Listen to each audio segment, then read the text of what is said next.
Welcome to the Ari Hoffman Show on Talk Radio 570 KVI, your home for the politically homeless, streaming live at KVI.com and the KVI app. If you want to be part of the most dangerous show on the airwaves, give us a call or a text on the KVI studio line at 206-421-5757. That's 206-421-5757. Coming up this hour, the lawsuit that might destroy Homeless Inc. and the Oystergruppenführer has chosen to drop out of the race. But before we get to any of that, time for your daily dose of adrenaline. You want me to stick this into my heart? Are you f***ing nuts? I don't know if you guys have figured this out yet, but I'm a pretty emotional guy. I kind of span the range of emotions, and I'm kind of extreme in my emotions. I'm a pretty emotional guy. I was watching the Tyler Robinson hearing earlier today, and I just felt something in the pit of my stomach. It was almost nauseating watching it. I didn't know Charlie Kirk well. I met him at my first Turning Point USA convention, and he was kind enough to come over to my booth and do an interview with me when it was my first time broadcasting from Turning Point. And when he came over, Charlie Kirk didn't travel solo. Aside from all the people with him, his handlers, his assistants, Andrew Colvett, who does his show now, and all the security guards, an army of kids followed him wherever he went in that hall. Adults were following him wherever he went in that hall, just to hear what he had to say, just to listen to him talk, just to try and shake his hand, just to try and get a picture with him. It was really amazing, the charisma that he had, where even after one interview, one conversation, I felt like we had been friends for years. He asked me about my kids studying in Israel, knew which school it was that he went to, discussed Israel, discussed our families. I remember where I was when the day he was killed. He was taken from us. I was driving to the studio. I was driving on 4th Avenue. And I actually reflected on this morning. I was driving the same route I was taking that day where my wife called me and she said, Charlie Kirk's been shot. And I said, what are you talking about? And she goes, he's been shot. And I said, is he still alive? And she goes, I don't know. And I remember just driving in with this feeling of dread. Charlie Kirk probably would have run for president of the United States at some point. Whether or not he would have won, kind of hope he would have. Charlie Kirk was a champion for American values. Charlie Kirk was a champion for Jews. Charlie Kirk was a champion for Judeo-Christian values. He was a champion for Christians. He was a champion of faith. His book that he wrote before he died on the Sabbath, incredible. One of the best books I have ever read on my religion, and the guy wasn't even Jewish. It was really that good. He was stolen from us. He was taken from us. My kids were crushed, and my kids never even met him. They were absolutely crushed by this, and they just knew him from the videos, from the interviews, from what they saw of him on social media. When you listen to the hearing today, when you listen to pieces of the hearing today, these Lance Twiggs, who's Tyler Robinson, the alleged assassin's trans lover, and Tyler Robinson, they were exactly the kind of kids that Charlie was trying to be a role model for, that Charlie was trying to help out, and Charlie was trying to get out of the world they were in. These were underemployed people working nowhere jobs, dead-end jobs, underemployed, where Lance Twiggs talked about waking up at 1 o'clock in the afternoon because he didn't have work that day. Talking about Dungeons and Dragons and online gaming culture and how they didn't really like religion and how they didn't really like Republicans and how they didn't really like politics. And these are exactly the kind of people Charlie was trying to reach. And instead of them hearing his message, one of them decides to go and kill him and take him from all of us. The potential of what could have been when somebody so young is taken from us, it tears into your stomach. It really, really does. And it was awful watching that hearing today. I can only imagine, I don't want to imagine, how his family felt sitting there in that courtroom. There was a moment, and I was looking through the video today and I couldn't find it, but people were talking about it online. When you were watching it live, you heard it. And I remember you're hearing part of the testimony from Lance Twiggs, who's the trans lover of Tyler Robinson. And you just hear this weeping this sad, sad weeping in the background. And I thought to myself, that's got to be Erica, or that's got to be Charlie's mom, who was in the courtroom too. To be present for something like that, they want to be there so they could say they were there, so they could, the whole world can see what was there, so they can make sure that justice is done for Charlie. I can't imagine sitting there under those circumstances. I just can't. And that weeping was so, hollow's not the right word. Mournful's not the right word. Empty isn't the right word. Sad isn't the right word. I'm going to run out of space in my thesaurus or dictionary. Primal. It was so primal when you heard it. I wish I had the audio to play for you of that, but I couldn't find it when I went back for it. People are talking about it online. I know it happened. I know I didn't imagine it. It was, everybody who was watching the thing live heard it. It was so sad. So sad.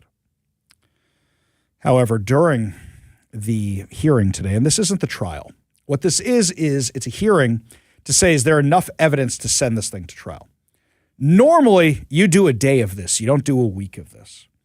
And I remember what they said at the beginning of this with all the conspiracy theories, people, investigators, lawyers were being interviewed.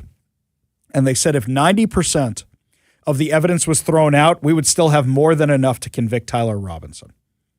It seems like during the evidentiary hearings about whether or not this thing goes to trial, it seems like the prosecution wants to just throw everything at the defense. Literally everything. They're almost doing the whole trial right now and showing every single piece of evidence there is, and it is absolutely damning. It's not just damning for Tyler Robinson.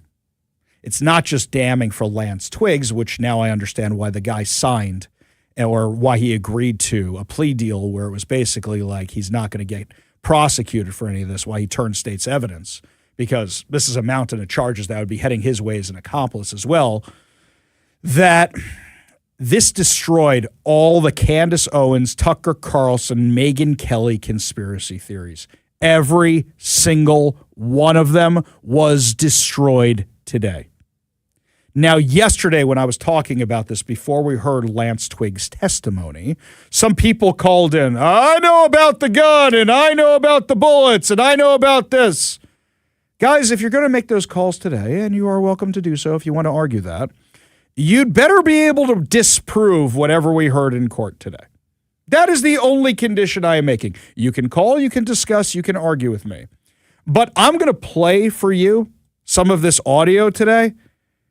I am convinced beyond a shadow of a doubt that Tyler Robinson is the assassin and that his motives were because he was trans and because he was kind of incel and because he was too much online and because he was anti-Republicans and because he was anti-religion, all that. I am convinced it is exactly as we are being told. I see nothing to change my mind on that at all. So here's where Lance Twiggs is talking about meeting Tyler Robinson. Give a listen. All right. Okay. Sorry about that interruption. All right. So you said when you first met, you were roommates? Yeah. Okay. And then at some point, your relationship progressed to something more than just roommates. Is that right? Mm-hmm. When was that? I think we started dating 2 or 3 months after he moved in. Okay. And where did you live at that time? St. George, in an apartment complex. And is that apartment the same place you lived when on September 10th? Yes. Now, what's interesting about this is it kind of sounds like they were dating because of a lack of options.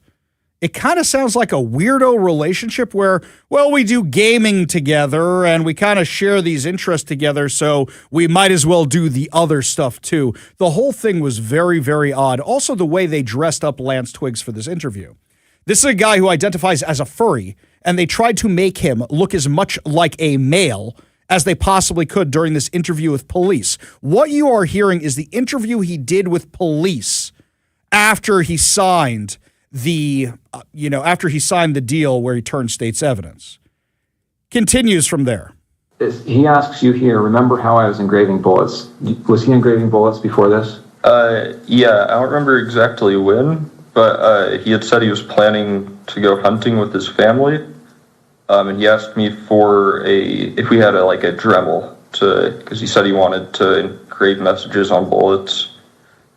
And I just told him where our Dremel was and told him to make sure he doesn't set off a bullet on accident in the house. But I didn't really think about it until then. Now, 1 second, I have to tell you about this. There's going to be a little gap, a couple seconds here and there in some of the audio. And the reason there's a gap is there's some things the judge would not allow to go to the media, and that stuff will probably come out at trial. So for all the conspiracy theory people, this is how a trial works. This is how a hearing works. Not everything gets introduced. So before you say, oh my God, why is there a gap? Why'd they black it out? And why'd you shorten it, Hoffman? That's why. How long before September 10th was this that he asked about the Dremel? I don't remember because he'd been talking about the hunting/camping trip for a couple months, but I don't remember when he was specifically asking to engrave the bullets.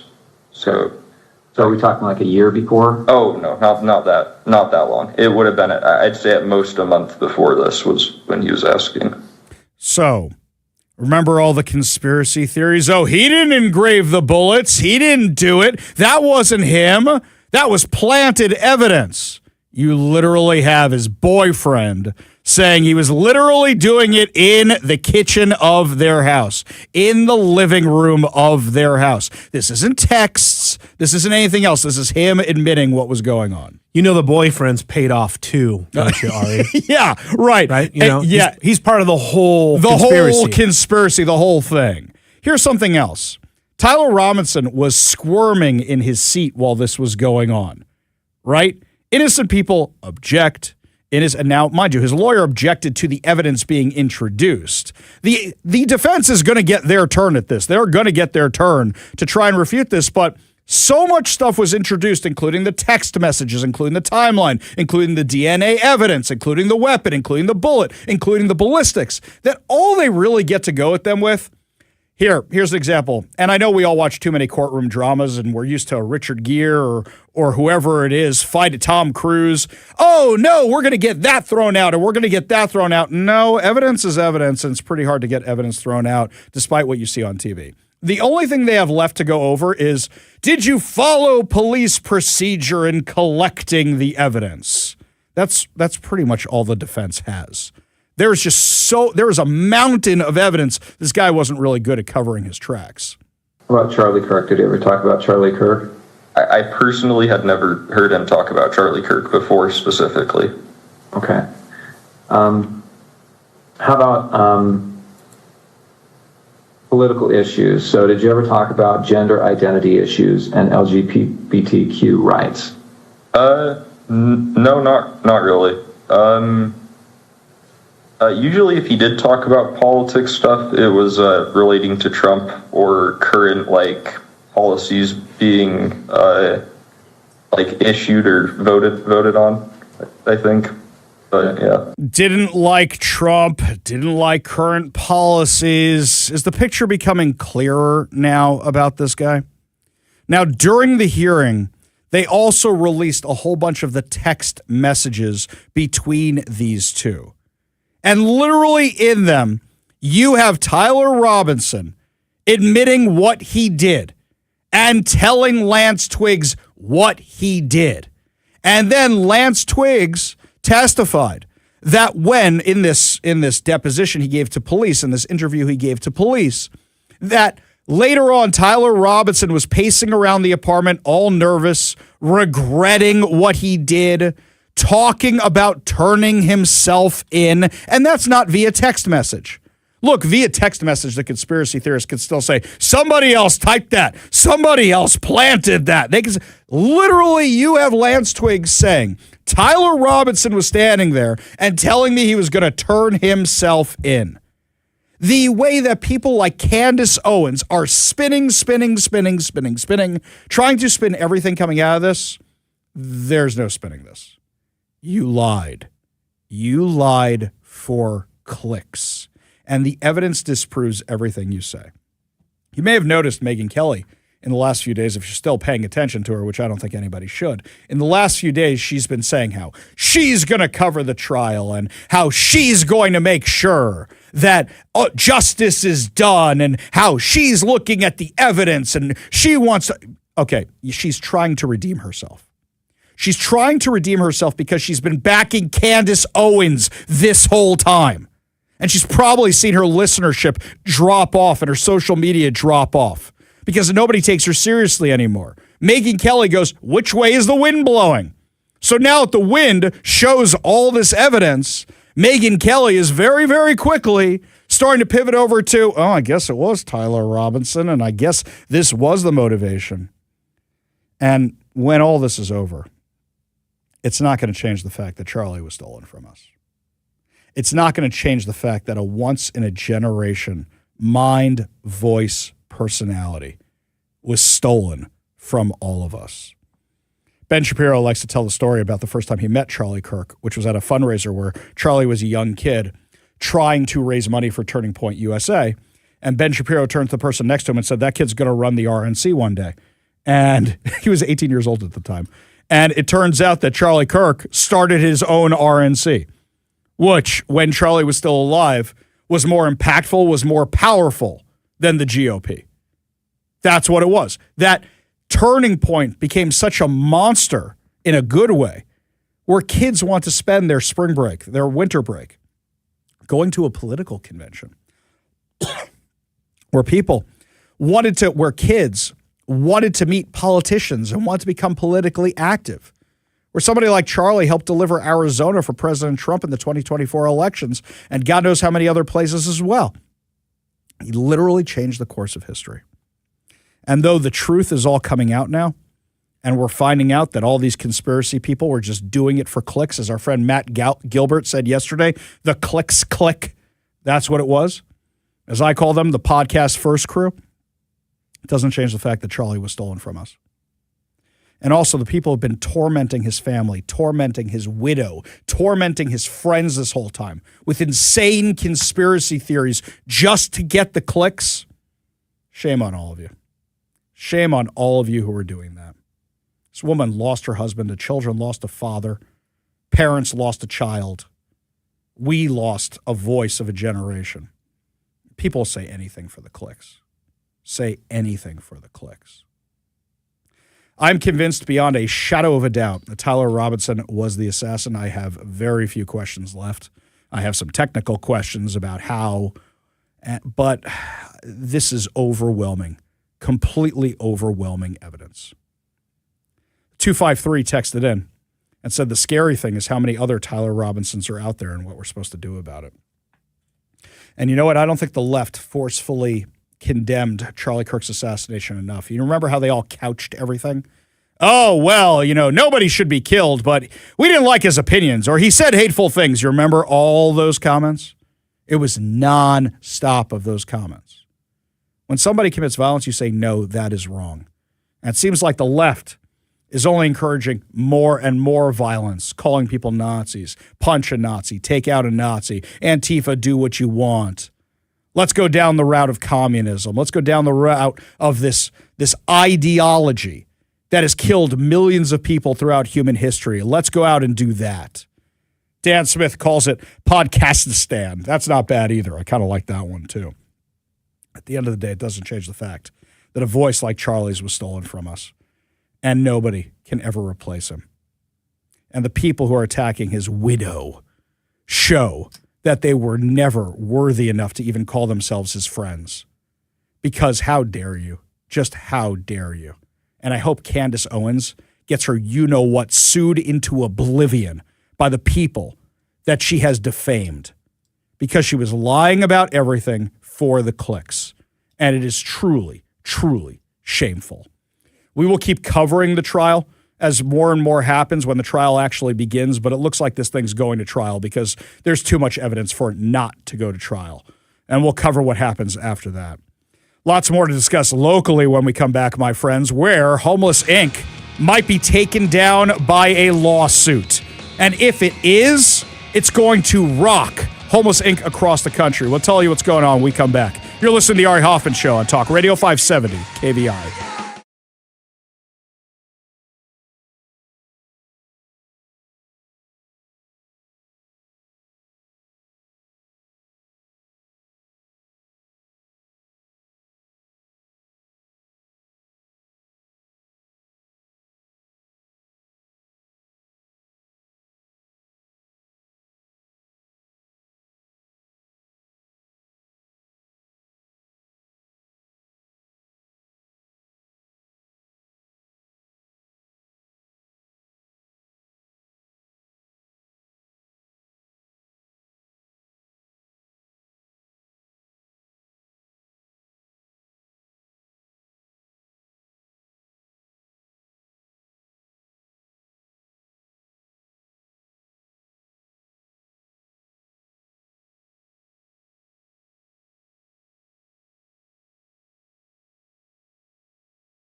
I always said the way things are going to change with regard to any public policies in Washington when you have one-party rule is through lawsuits.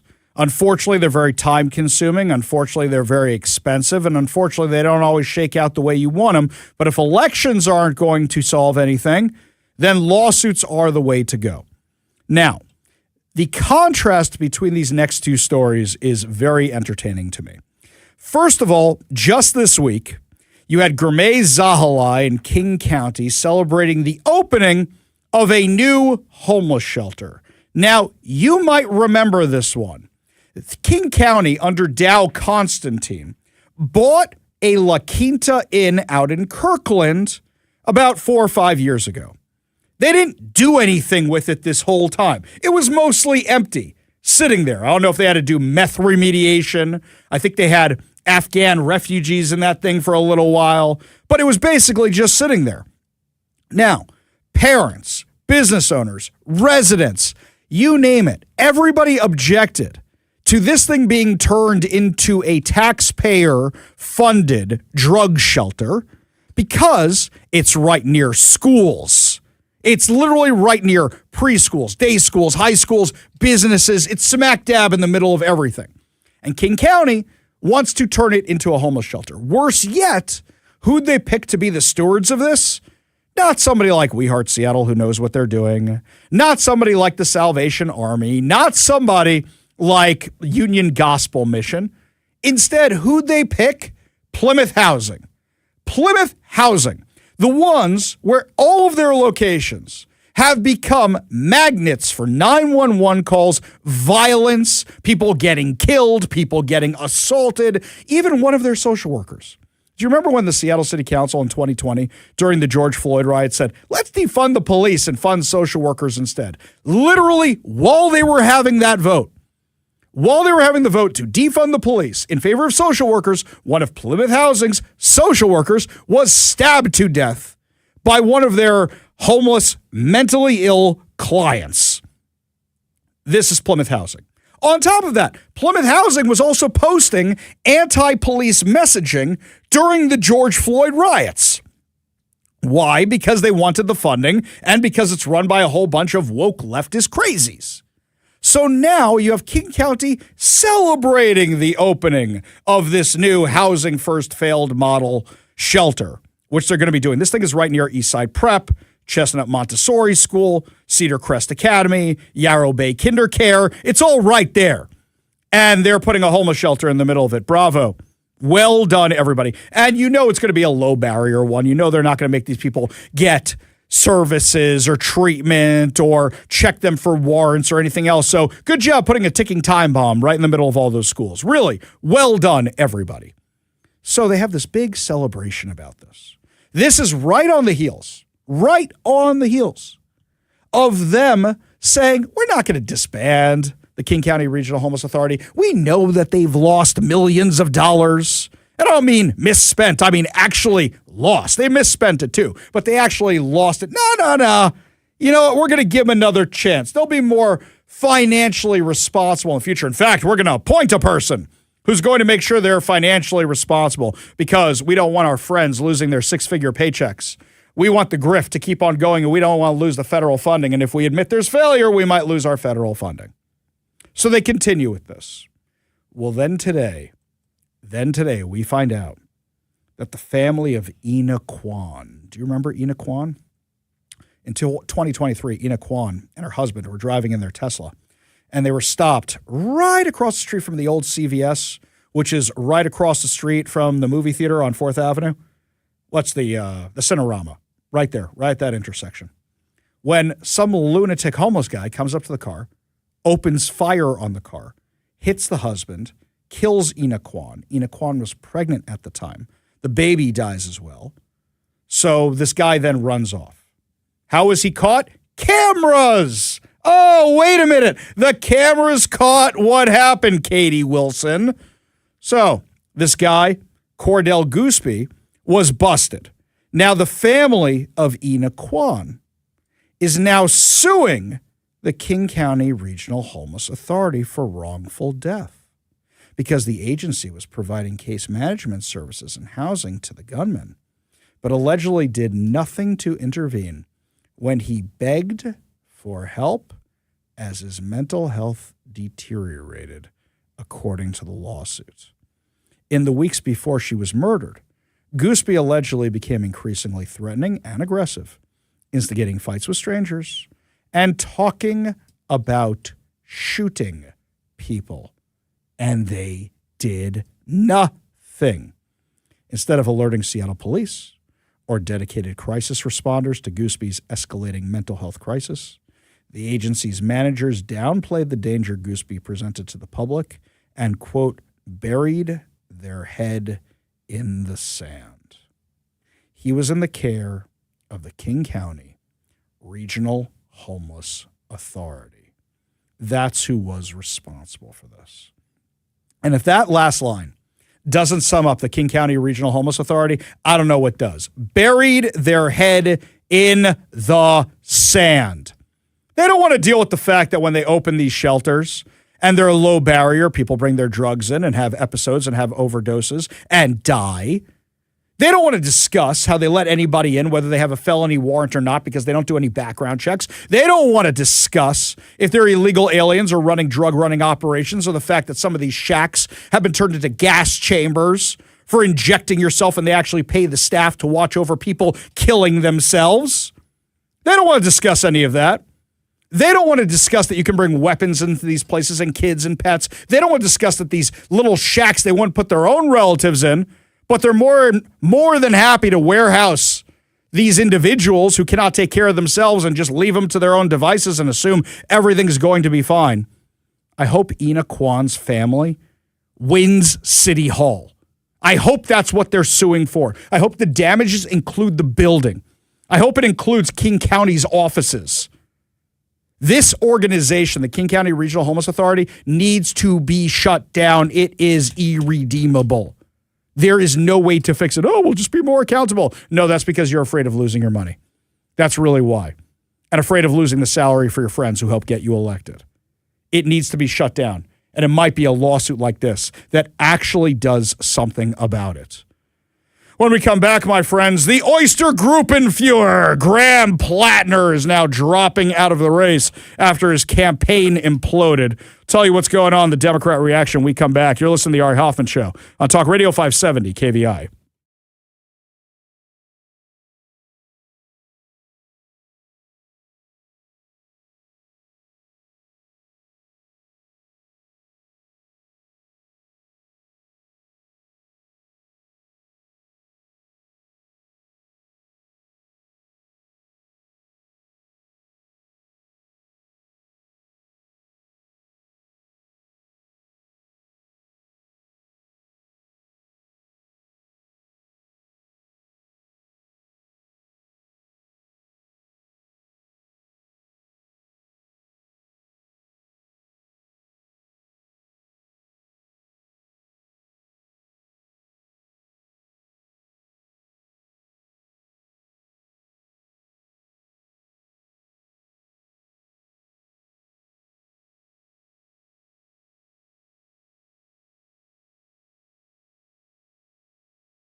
Yesterday, towards the end of our show, we broke the news that Graham Plattner was dropping out of the race.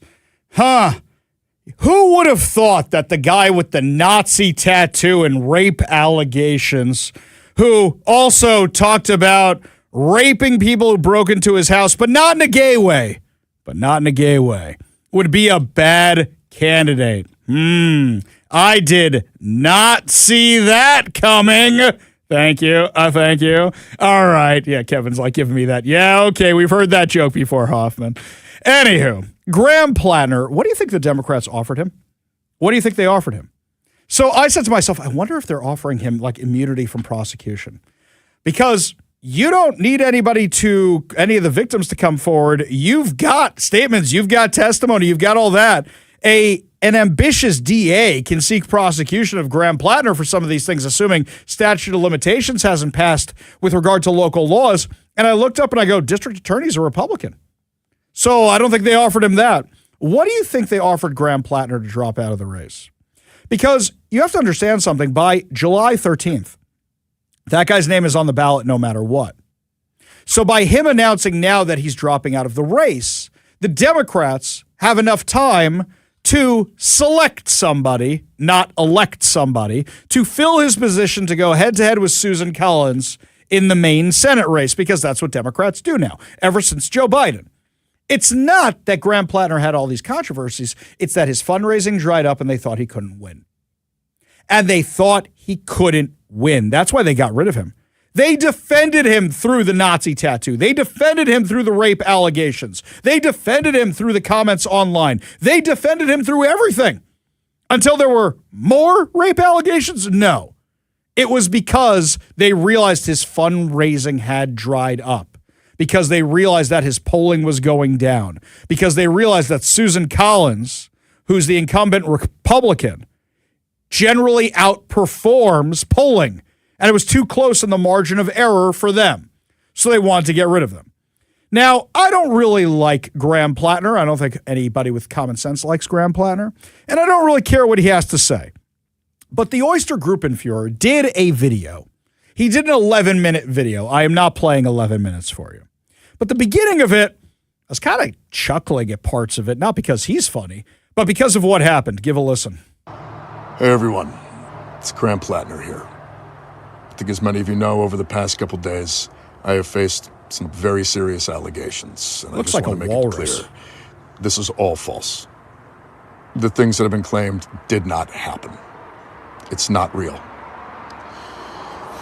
It has placed an immense amount of weight on me as I think about That mustache puts a lot of weight on you, man. what needs to happen now. Amy and I are regular people. Hang on. Okay, I don't think you're regular people. Most normal people don't get a Nazi tattoo. Most normal people don't have rape allegations. Most normal people don't do any of the things you did. But sure, let's go with the normal people, the Oystergruppenführer. We're not looking for this experience. What? You ran for office knowing you had all this in your background. We're not looking to get into politics. You literally ran for office. We had no desire to run for office. You ran for office. I just want you to think about like what you would do as a regular person. Not get a Nazi tattoo? Not rape anybody? Maybe In a that? position where a much larger world, large forces, were working against you personally to accuse you of the worst thing that a person could do, and it was not remotely true. I learned about this through press inquiries. No, I think you learned about it because you did it, but okay.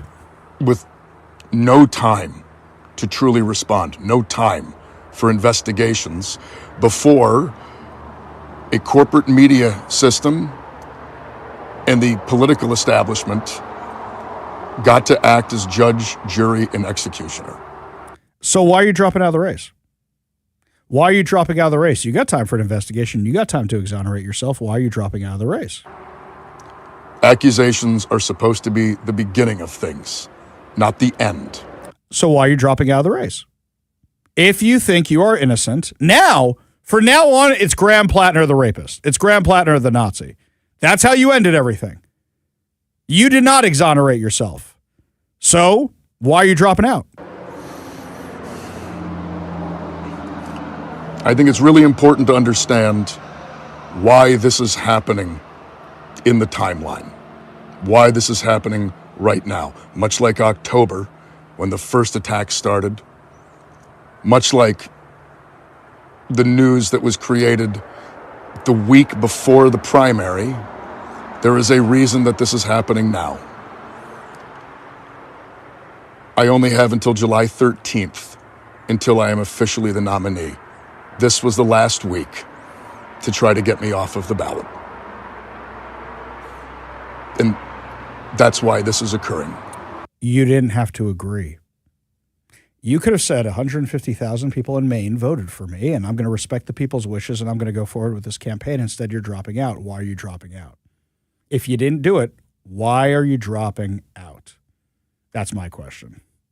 I think the better question is do you think he sounds like Netanyahu? Because he kind of sounds like the deep resonance of his voice. Oh, that deep voice? And the way he like specifically very much says it matter-of-factly. Like, do you know why Netanyahu does that, by the way? He's probably thinking in Hebrew and has to translate into English while he's talking. I don't think he thinks in English. Right, which I think is part of that. Graham Plattner sounds like he's searching for the truth, which is why he's doing that, but he does have that baritone voice. Which I hear what you're saying. I'm going to get a clip of Netanyahu and a clip of Graham Plattner, and then I'm going to show you. I don't know. When Netanyahu, he goes, "You vote Likud, Likud, Likud." Well, I was an oyster farmer. Yeah, well, your Graham Plattner is like a WB Looney Tunes cartoon. I will say this, though, with regards to Graham Plattner, right? With all the stuff he's talking about there, if you'd think you didn't do it, why are you doing this? But also, I thought when he was saying great forces are allying against me, I was just waiting for it. The Jews! I was just waiting for that. Didn't get that one with this guy. I mean, don't get me wrong. You don't like them Jews, but he's got bigger problems than us right now. Lots more to discuss as the show continues. A weird stalking accusation regarding a race here in Washington for state senate. We don't usually get things this spicy. Tell you what's going on. We come back. You're listening to the Ari Hoffman Show on Talk Radio 570 KVI.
Welcome back to the Ari Hoffman Show on Talk Radio 570 KVI. Remember to subscribe on whatever your favorite podcast platform is. While you're there, rate and share so that way your friends and strangers can know how awesome the show is.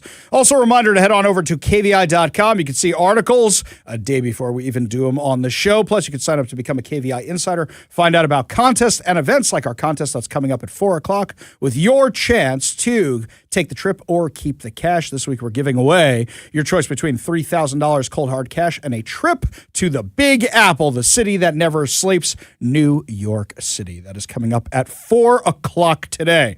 Go to the text line for a minute. This one here from Dan, no real self-respecting Marine would support the oyster farmer, and that should be a sign all by itself. I completely agree, by the way. It always shocks me if that guy says he served in the military. This one here from Robin Lakewood. Plattner should try out for the Village People. Well, with a mustache like that, you know, I hear they need a new lead singer. Oh, sorry, too soon? Okay, well, anywho, yeah, he's not wrong about that, but I'm afraid of what he would do to the other Village People. I mean, we have heard what he's into, by the way, so yeah. This one here from the 253, I really miss Charlie and Rush. The Founding Fathers would be proud of them. Yeah, I agree. It's sad, especially when you listen to all that. Meanwhile, things that are happening a little bit closer to home. This one is a very, very odd story. A very odd story. Comes to us from the Center Square.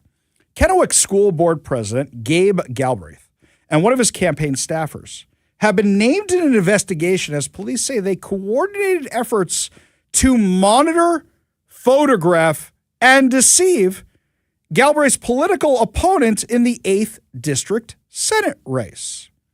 Trevor Delorme, who's 21 years old of Kennewick, appeared in court last week on stalking charges after he was caught outside a home owned by Pasco Senator Nikki Torres, friend of the show. He was reportedly sitting in a vehicle for hours, videotaping or taking photos from his phone. Torres' adult daughter and 6-year-old granddaughter live in the home. Torres' daughter called police on April 30th after noticing the man parked outside the house. After his initial court appearance last month, Delorme told the Tri-City Herald he was trying to verify if Torres was living in the house. Okay, let's go over this for a second here, people. The Democrats have been trying to get rid of Nikki Torres because apparently she's not the right kind of Hispanic. And by that, I mean she's Republican. So what happened? They tried to redistrict her. She moved. She got another house in the new district, in the boundaries of the new district, and she's running for that district. And she must be loaning or renting the house out to her daughter, who lives there with her granddaughter. So somebody decided to get a campaign staffer, it sounds like, to go out there and follow her around to see if she's actually living in the house or not. Now, you may think to yourself, those evil Democrats, they'll do anything to win. One little teensy tiny problem. Galbraith is a Republican, and this is a Republican effort to find out where Nikki Torres lives. So what? She's not Republican enough for you guys? You want to challenge her in the primary? She's been a champion of like everything. I know I call Nikki Torres from time to time. It's not because I'm a radio host. I call her with some things that are important to me. And even though I'm not in her district, she's very responsive. She was really great at helping me out with some of the anti-Semitic stuff that was going on. And she really, superstar champion. I met her family, really wonderful people. Anyway, according to the Pasco Police Department, the case report provided to the Center Square indicates that Galbraith coordinated and directed operations involving Delorme's recording, and his staffer, Benson Behan, assisted in coordinating operations as part of the open criminal investigation into claims of harassment and stalking. The stated objective of the surveillance was to document the target, Senator Nikki Torres, living in a $1.3 million mansion to use as ammo for a lawsuit or to launch a defamation campaign, according to the police report. Hey, Republicans, we've got bigger problems than Nikki Torres, who's on our side. What, she's not MAGA enough for you? You don't like some of her policies? Would you rather give the seat to a Democrat? And instead, you guys are doing this nonsense? After Delorme was arrested, police said Behan sent a text message stating, "Do not mention anything related to the campaign. Gabe or myself, if you can." Oh, great. Great. This is fantastic. It revealed, the report indicates that Behan later changed the setting on his phone messages to delete it after 30 seconds. Whoopsie. Should have done that a little bit earlier. Multiple audio recordings recovered from Delorme's phone reveal a coordinated effort between Delorme and Benson Behan targeting Senator Nikki Torres, and Behan discussing ongoing plans with Galbraith, according to the report. The police report also indicates that Galbraith funded the operation by providing $80 in gas to Delorme. Wow, guys. How stupid are you? Assuming this is all true. How stupid are you? Torres has resided in Pasco for 47 years. She's represented the 15th Legislative District for 3 years in the Washington legislature. After a redistricting battle in federal court changed boundaries, Torres was drawn out of the district. She moved to a home on Road 64 in February to be within the 8th Legislative District, where she is currently seeking the Senate seat, being vacated by Republican Senator Matt Behnke, who is running for Congress. Torres said in an interview with the Center Square, and we should really reach out to her, is we really should be running a campaign based on merits and what we've done for our community. If my opponents think that attacks like this and coming after my family are going to break me, it's not. I'm going to fight back. State GOP Chairman Jim Walsh told the Center Square the state party has not endorsed either candidate, seeing qualities in both leading up to the August 4th primary. Okay, that's a missed opportunity right there. That's a missed opportunity. Because I'm gonna ask Representative Walsh to come on the show, because you should say stalking is a really serious allegation, and we don't like that very much. So can we stop with this, guys? We're gonna do some reaching out and see if we can get some people on the show to talk about this. Lots more to discuss as the show continues. Why is the light rail down? And is Seattle already reverted to pre-World Cup standards? I'll tell you what's going on when we come back. You'll listen to the Ari Hoffman Show on Talk Radio 570 KVI.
Welcome to the Ari Hoffman Show on Talk Radio 570 KVI, your home for the politically homeless. Streaming live at KVI.com and the KVI app.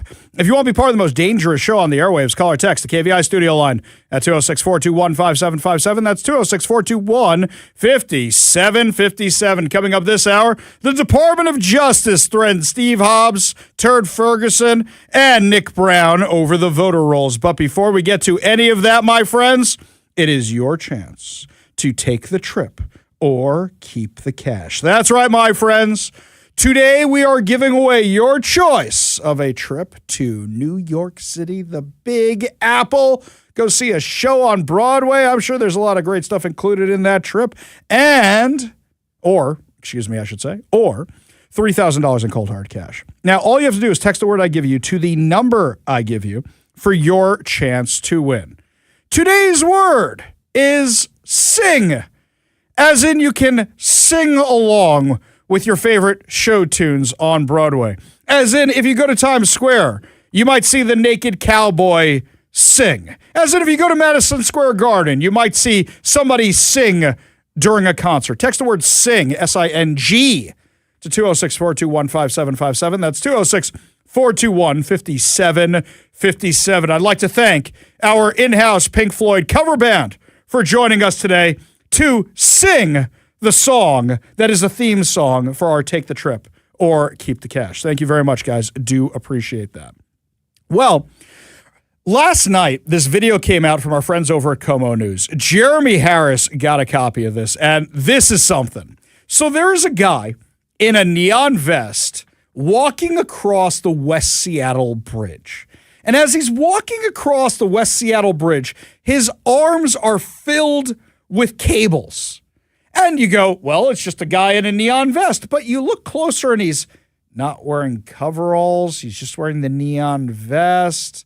He's got tools, but he just seems rather disheveled. And I'm not saying that workmen don't normally look disheveled, but you go, if you're out here for the right reason, where's your truck? Where's the other people? Where's the guy with the traffic cones and the hazard lights? Where's all that? You don't normally see a guy by himself. Usually it's a maintenance crew. Usually it's a construction crew. So Jeremy Harris from Como News gets a hold of this video. This is the police body cam. I'm going to come to it a few minutes in. What has already happened is you see the police cruiser pull over. You see this guy walking towards them. And they say to him, "Oh, what are you doing out here?" And he's like, "I work for Seattle City Light." Yeah, me and my wife, Morgan Fairchild. Yeah. So the cops have him sit on the bumper till they can verify his identity. And there's some phone calls and some more. And then the video picks up right here. All right, man. I just want the honesty. I've already asked you one time. I'm going to ask you again for the third time. What is really going on here, man? I told you I was up here working for him. Working for who? City Light. Okay. Do you have anything that can state that and I don't. apply your not story? on me. Huh? Not on me, no. Okay. So what you're saying to me doesn't make any sense. You should verify it when you call. City Light would never send anybody up here by themselves. Never. Ever. I told you the truck is right behind me. You what? The truck is right behind me. What truck? Their work truck. Huh? Their work truck.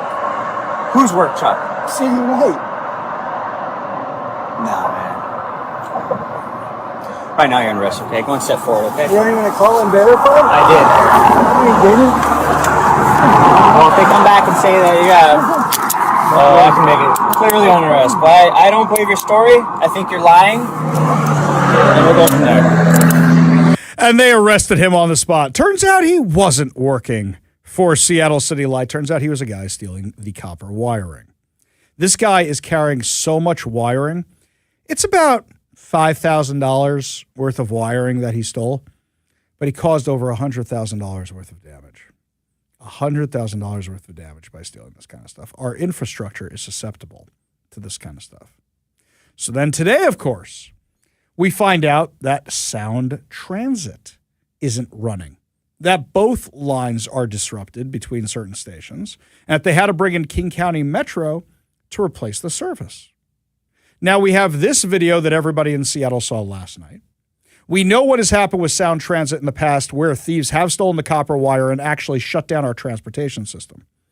And to defend Sound Transit for a minute, even though they don't deserve it, even though they do not deserve it, every single major city which has transportation has some issues like this. They have theft, they have damage, things like that happen. But the problem is we only have really the one line. I know there's a one line and a two line, but really we have the one line. So if something breaks on it, it's not like you have another line to shunt the traffic over to. I'm not telling you to build one. I'm not saying that. But do you remember that we almost had a problem the morning of the Super Bowl parade because the line was shut down because people were stealing parts of the line? So we called Sound Transit earlier today. We spoke to Henry Bendon, who's one of their public information officers, and we were wondering if it was theft. All right, so Henry, what's going on with the light rail today? Yeah, Ari, we had a mechanical issue on train 11 this morning around 6:30 that resulted in some localized damage to the overhead contact system. That's the line above the trains that provides power to the trains, and unfortunately that caused some damage. So this morning and into the afternoon so far, we've had service disrupted between Capitol Hill and Northgate. Now, trains are running south of Capitol Hill and across the lake, and they're running north of Northgate up to Linwood, but we're running bus shuttles, so thanks to King County Metro for their support there. They've got 16 buses carrying passengers in between those two areas while we get in there and conduct the investigation and fixes that we need to get trains back up and running. Gotcha. So what do you guys think caused this? It was a mechanical issue on the train. We'll know more in as we complete, an after-action investigation. But right now, it's all about making sure that passengers continue moving. We know this is Thursday, this is work day, so we're keeping people on the move. Sure. After the video that Como News aired the other day with a guy walking down the street carrying thousands of dollars of wire, of course, everybody's going to be asking, is this theft related? Is there any indication that it is? Certainly not. And the damage was to the power line up above. So if anybody tried to steal that, they'd be in real trouble. We would advise never touching that wire. But this was just a mechanical issue. Gotcha. So that's like the third rail of the light rail is the line up above? Yeah. So we use overhead power. It's actually safer than third rail power and a little more reliable. In a general sense, and that means that it's well up above one where it ever might be in contact with a passenger. You should never go on the tracks, but you're not going to get hurt accidentally stepping on a third rail if you end up there. And more importantly, also, it means that most of that material can't be touched. Gotcha. Well, Henry, thank you very much for your time. Appreciate it. Thanks, Ari. Have a great one. You too. I got to say, they were very available today. I assume because they're getting so many phone calls about what's going on out there, but of course we thought it was theft. Why would we not think it's theft? You've had so many issues with theft beforehand. The issues we normally have with Sound Transit are incompetence or theft. Remember the time too many people were on the light rail and it detached from itself and it got stuck in the tunnel because they didn't take into account the amount of weight on the train and the wires separated from each other? Remember the times they had to pull up the tracks time and time again on I-90 trying to build that train because they did it wrong? So, yeah, you can understand that, but you can also understand it given the fact that World Cup was over Monday night. And yet driving into Seattle today, all the crowds are gone, but the tents are coming back.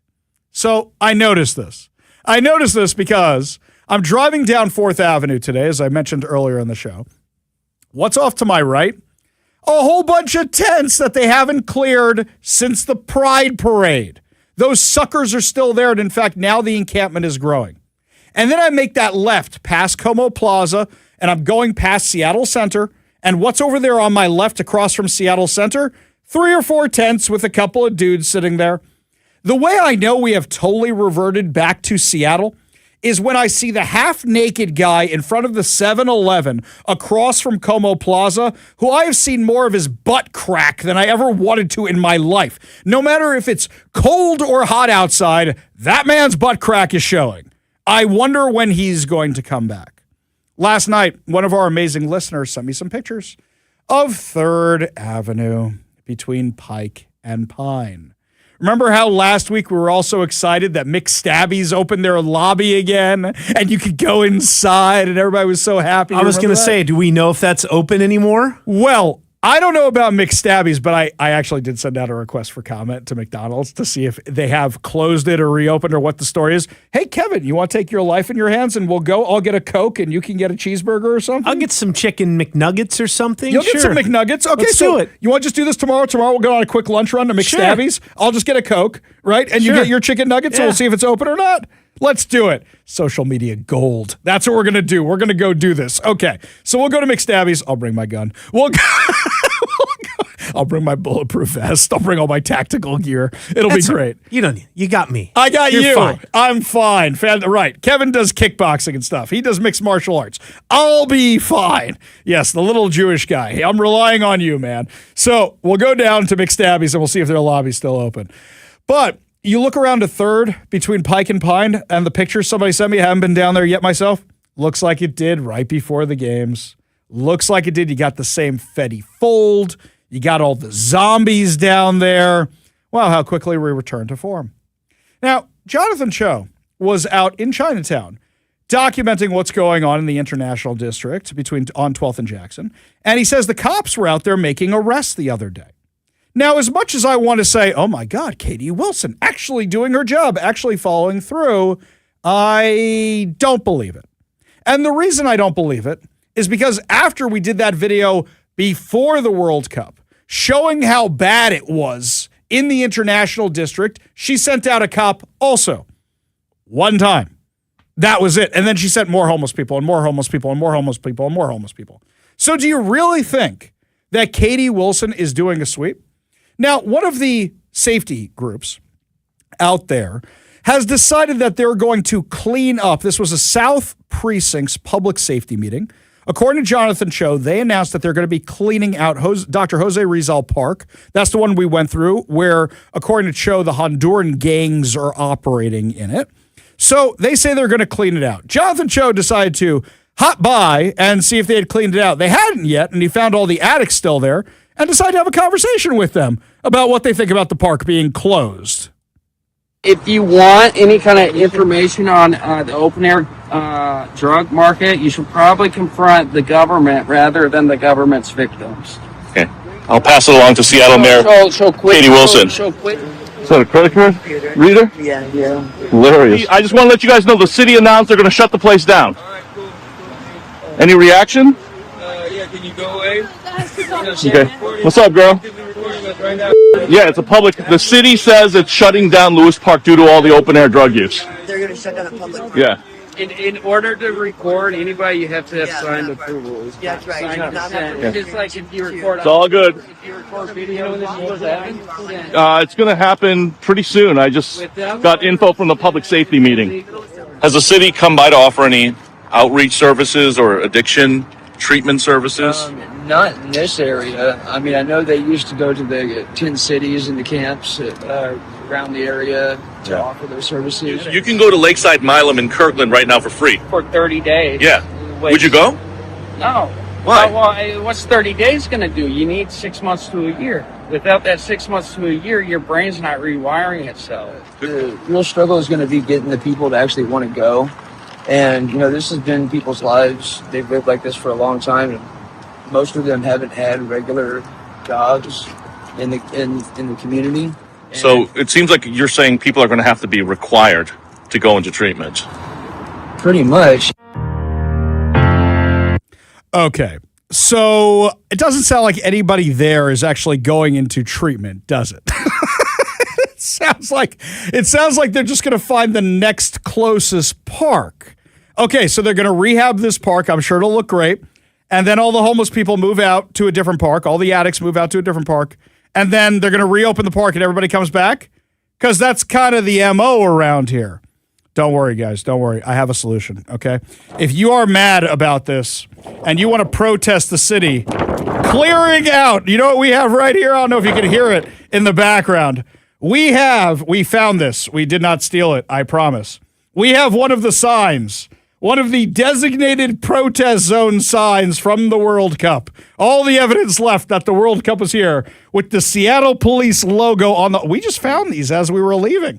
So I think, Kevin, anytime we go somewhere with KVI, we should bring a few traffic cones and we should bring this sign and just set it up and do the show from our designated protest zone. I was going to say you better watch showing that on camera right now because there's going to be some protesters watching and like, let's head over to Ari's studio. It is now it's okay. A protesting zone. It's okay. It's okay. We got the head of the Seattle Police Officers Guild coming in. We're going to ask him if it's okay, if this is official now, if it's official that we can set this up where we want, if we're allowed to keep it. If we have to return it, he's coming in at 4:30. So we'll just make sure we give this to him, right?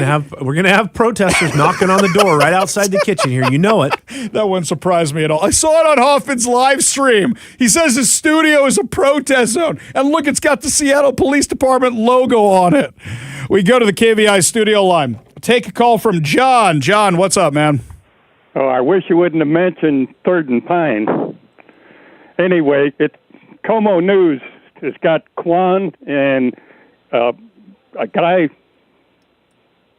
being active about trying to beat people up on the street, and then they did go to Third and Pine. But what I called about was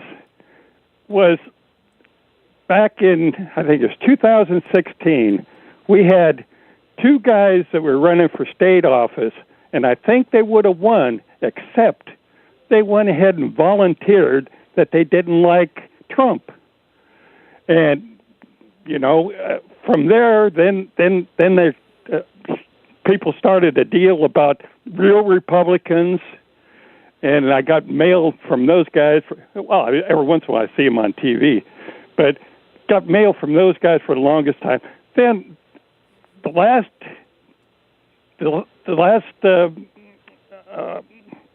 deal over in Spokane or whatever it was, the state. Wait a second here, John. What's your point? What are you trying to get at? Well, I'm trying to get at the guy that's now the head of the Republican Party. He did a real good job on that conference or whatever they had. Hang on a second. John, let me try and translate this for you. Are you talking about when Jim Walsh ran the Republican convention locally last year and you had Semi Bird show up and get the nomination instead of Dave Reichert, and Semi Bird never got anywhere higher than the 10% and lost badly, and then the bots that supported Semi Bird decided to jeopardize the Dave Reichert campaign and basically handed Bob Ferguson the election? Is that what we're talking about? Yeah, and if he was a Democrat and not a Republican, and why in the heck was it mentioned, and why did they go ahead and mix the state stuff with the federal stuff? Well, hang on a second here. John, that's just politics, unfortunately. Unfortunately, in politics, they're going to judge you by what the standard bearer for your party does. So if you're a Republican, they're going to assume you are 100% in line with Trump on every single issue, whereas the Democrats don't even know what Trump actually stands for, because it's just whatever he stands for, they oppose. If Trump today said, I think Graham Plattner should drop out of the race, they would say, we support Graham Plattner. That's what they would do. John, appreciate the call. Appreciate you being part of the show. You want to be part of the show, you give us a call or a text at 206-421-5757. That's 206-421-5757. Lots more to discuss as the show continues, my friends, including the Department of Justice. Harmeet Dillon, friend of the show, is now threatening Hobbs, Fergie, and Brown with prison time penalties if they don't turn over the voter rolls. We'll tell you what's going on when we come back. You're listening to The Ari Hoffman Show on Talk Radio 570 KVI.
Welcome back to the Ari Hoffman Show. Just a reminder to subscribe on whatever your preferred podcast platform is. That way you never miss a minute of the show. You can also stream the show over at kvi.com.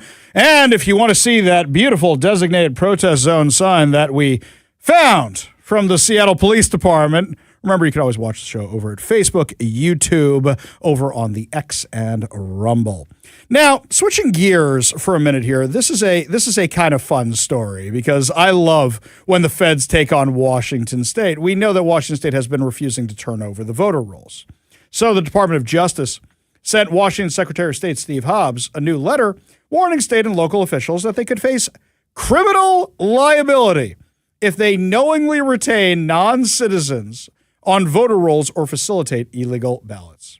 The July 7th letter from Assistant Attorney General Harmeet Dillon, who leads the Department of Justice's Civil Rights Division, was addressed to Hobbs as Washington's chief election officer, entitled "The State of Washington's Compliance with Federal Law Governing Voter Eligibility." The DOJ told Hobbs that the federal law requires election officials to maintain election records and take action to ensure that only eligible U.S. citizens cast votes in elections for federal offices. The department cited the Civil Rights Act of 1960, the Voting Rights Act of 1965, the National Voter Registration Act, and the Help America Vote Act as the basis for its warning. The letter specifically warned that knowingly retaining non-citizens on Washington's statewide voter registration lists, sending them ballots and counting those ballots could constitute the procurement, casting, or tabulation of fraudulent ballots under federal law. The DOJ also warned that state election officers, including chief election officer of a state, could face criminal prosecution for aiding and abetting violations of federal law if they knowingly facilitate non-citizens receiving and casting ballots. The letter cited federal statutes making it a felony for an alien to claim U.S. citizenship in order to register or vote, falsely representing himself as a citizen, or unlawfully vote in federal elections. Quote, in conclusion, any election officer, including any chief election officer of the state who knowingly retains non-citizens on the state's SVRL or facilitates non-citizens in receiving and casting ballots, could be subject to criminal liability. Translation: if you are knowingly sending ballots to illegal immigrants, then guess what? You're going to be in a load of doo-doo with the feds. That's basically what it means. And for people on the other side who listen to my show who go, this is ridiculous, why are you doing that? They break the law all the time for illegal aliens. Aren't we a sanctuary city? Aren't we a sanctuary county? Aren't we a sanctuary state? That is illegal. If they are giving Medicaid, Medicare, education funding to illegals, that's illegal. So why would you think they're not doing the exact same thing for voting, whether knowingly or unknowingly? They have no idea who the people are who are registering to vote. How do I know this? Because all the times they just take databases and they just add people to it. It's also like an honor system where you're basically like, Scouts honor, I promise I won't vote. Click here for your driver's license. Oh, you're automatically registered to vote? Now we got problems. The DOJ gave Washington 5 days to respond with how the state intends to comply with federal voter eligibility laws at both the state and local levels. The letter was also copied to Washington Attorney General Nick Brown. Hobbs' office, not happy. They call it another needless letter. Quote, our office received another needless letter from the Department of Justice on July 7th. We once again find ourselves reviewing a letter from the Department of Justice to determine whether their request is legal. Yeah, it is. And we'll share more information when we have it. The Department of Justice is accelerating down a slippery slope of threatening personal legal action against election administrators. Attempts to revive disproven claims of rigged elections will not deter election professionals. Whoa. They didn't say anything about rigged elections. They said you're letting illegals vote. They said you might be letting illegals vote. So why don't you just show them you're not letting illegals vote? Or why don't you let the feds come in and clean up our voter rolls? Why don't you just do that? What is the big objection? Well, Attorney General Nick Brown, not happy about this. Not happy at all. He says more blatant lies and threats from Trump's DOJ. The core ethical values of honesty and professionalism that once guided the department are simply gone. You mean like telling parents they're domestic terrorists because they opposed your radical curriculum? They've gutted the VRA, sued to limit vote by mail, and are now trying to bully state officials, but that hasn't worked before and it won't work now. We'll keep fighting back. He even posted a video today because he's all mad. He said, despite the misinformation, the data tells a very clear story. Voting by non-citizens is incredibly rare, averaging only about 3 cases a year across the country. Interesting. Interesting you say that. Furthermore, Washington State's mail-in voting system is safe, secure, and accessible. Is it? You know, I'm old enough to remember a case that we reported on the show just a couple of years. I remember this case. You remember this? According to public records, 13 foreign nationals were identified as having illegally voted in Washington elections. They cast a combined 48 ballots, 9 registered through the Department of Licensing, 3 registered using the Secretary of State paper forms, 1 registered online. County officials said every case came to light because the individuals themselves contacted election officials while applying for U.S. citizenship and requested their voting history. Do you know why they did that? They were worried that if they applied for U.S. citizenship and then they found out in the check that they'd been voting, they would be denied U.S. citizenship. But they had lived here since 1999. So what you're telling me is illegal aliens living in Washington since 1999 were voting in our elections and only when they realized it could cost them their citizenship, they stopped doing that? One of these individuals voted 28 times. Tell me again how it's rare. Oh, by the way, prosecutors declined to file charges. Tell me again how it's rare, Nick Brown. No, he doesn't want people coming in and seeing what is going on. That's what he's most worried about. Up next, you know who else doesn't want people seeing what's going on? Katie Wilson. She wants to shut down the cameras, and the Seattle Police Officers Guild has something to say about that. Kent Liu will be joining us next. You're listening to The Ari Hoffman Show on Talk Radio 570 KVI.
Our mayor, Seattle Mayor Katie Wilson, has decided that we shouldn't have the security cameras on in just the stadium district, which seems like she's caving to the activists on that one item because they're still on in the rest of the city, unless I'm mistaken. Joining us now to discuss his opposition to this ridiculous nonsense is Kent Liu, who is the president of the Seattle Police Officers Guild. Thank you so much for being with us today. Thanks for having me, Ari. Appreciate Such a it. pleasure. Now, before we talk about the cameras, I have to admit something here, and I can't incriminate myself, but we found this giant designated protest zone sign while we were down at the World Cup, and it does say Seattle Police on it. What usually happens to these things? Do they get thrown in the garbage afterwards, or they get held onto? Well, that's a good question. I don't know. Well, I mean, we know what happened with this one. Right. I mean, if it needs to be returned, I assume you're the man to give it back to. I suppose, but souvenirs are fun too. Okay, I will take that as a quasi-permission to hold on to that right over there. Uh-oh, there it goes. Okay, see, it's trying to escape already. We don't want it to run away. Okay, all right. Anywho, back to the topic at hand. So these security cameras we have, they're just turned off in the stadium areas right now? That's my understanding. So just the RTCC, Real-Time Crime Center cameras, right, the ones that SPD controls, are turned off just in the stadium district. So I guess give credit where credit is due, and that this is what she said she was going to do. So, right? She turned them on and then promised to turn them off after World Cup, and she did. But I thought about this yesterday. There is an inconsistency here, right? And I'm not advocating for the cameras to be turned off because Lord knows they help us a lot, right? And there's a lot of evidence of that. But if there's such enormous privacy concerns, it would be more consistent to shut them all off. Right. And yet they're on in the rest of the city right now. So it's a kind of a weird stance to take. I think it's always been a weird hill to die on. Right. So you have what's known, that they help solve crime, they track down suspects, they speed up prosecution. The unknown is there a breach somewhere? Are these being used by the feds? Which we have no evidence to suggest that they are. So I just don't know why we're hanging on this large unknown thing. And then it seems like, can we not walk and chew gum at the same time? We can't expand the cameras that we know work and help into the investigations, help prosecutors, all of that, and conduct an audit? Right. Especially when, correct me if I'm wrong, you guys are still down around 700 officers or something like that? Depending on deployableness and that, we're probably a little bit higher. We're probably closer to the 900 range as far as total deployable. Yeah. But again, it's always hard to measure that exact number and I think also to find an agreement on what is deployable. Right. So that number always kind of fluctuates a little bit. So arguably our numbers are climbing, albeit slowly, right? We still have to deal with attrition and things like that. But the other issue too is you're talking about our staffing. I've spoken with Erica Evans, the city attorney. She's probably down. She would probably like to see a 50% increase in prosecutors in her office. King County prosecutor's office has always been low because they just send everybody on the defense side, which is a whole nother topic. But the point is with these cameras, if you offer irrefutable evidence, right, how do you go to trial with that? Right. Right. So, I mean, it speeds up everything, and that saves a lot of money there, too. There's a lot of money and time, money, and resources spent on trial preparation. Right. And if you have the video evidence, it's right there. For example, we have a case yesterday. Actually, I just got the video footage today of the individual, the suspect, who allegedly smashed out the windows of a King County bus. That guy was arrested, and there's video of him clear as day doing it with a machete. You see him doing it. I literally just got the video a few minutes ago. It makes life a lot easier. I also think about, I don't know if you saw this news yet, because we haven't had a chance to talk before since we booked the interview, but Ina Kwan, the pregnant woman who was killed in the Tesla while sitting on 4th Avenue back in 2023, she was shot by a guy who was in the care of Homeless Inc. They caught that guy because it was all over the video. And it wasn't even the city cameras. I think it was CVS's cameras at the time when it was there. They were able to catch that. So if Katie Wilson really wants to keep the city safe and not use the police department, which she doesn't seem to be a big fan of except in her own personal transportation, then it would make sense to use the cameras. But it seems like she's just trying to appease the activists by turning off just a few. It's very strange. We're acting like these cameras, like this is new technology. every officer has body-worn video, right, that they fought for, argued for, we wear, it's fine, right? We're in agreement of that. Talks about accountability, all these things. But when it comes to accountability for the criminal, it seems like, is that the hang-up? Yeah. Are we really just worried about the criminal and protecting the criminals? Because that's what it seems like.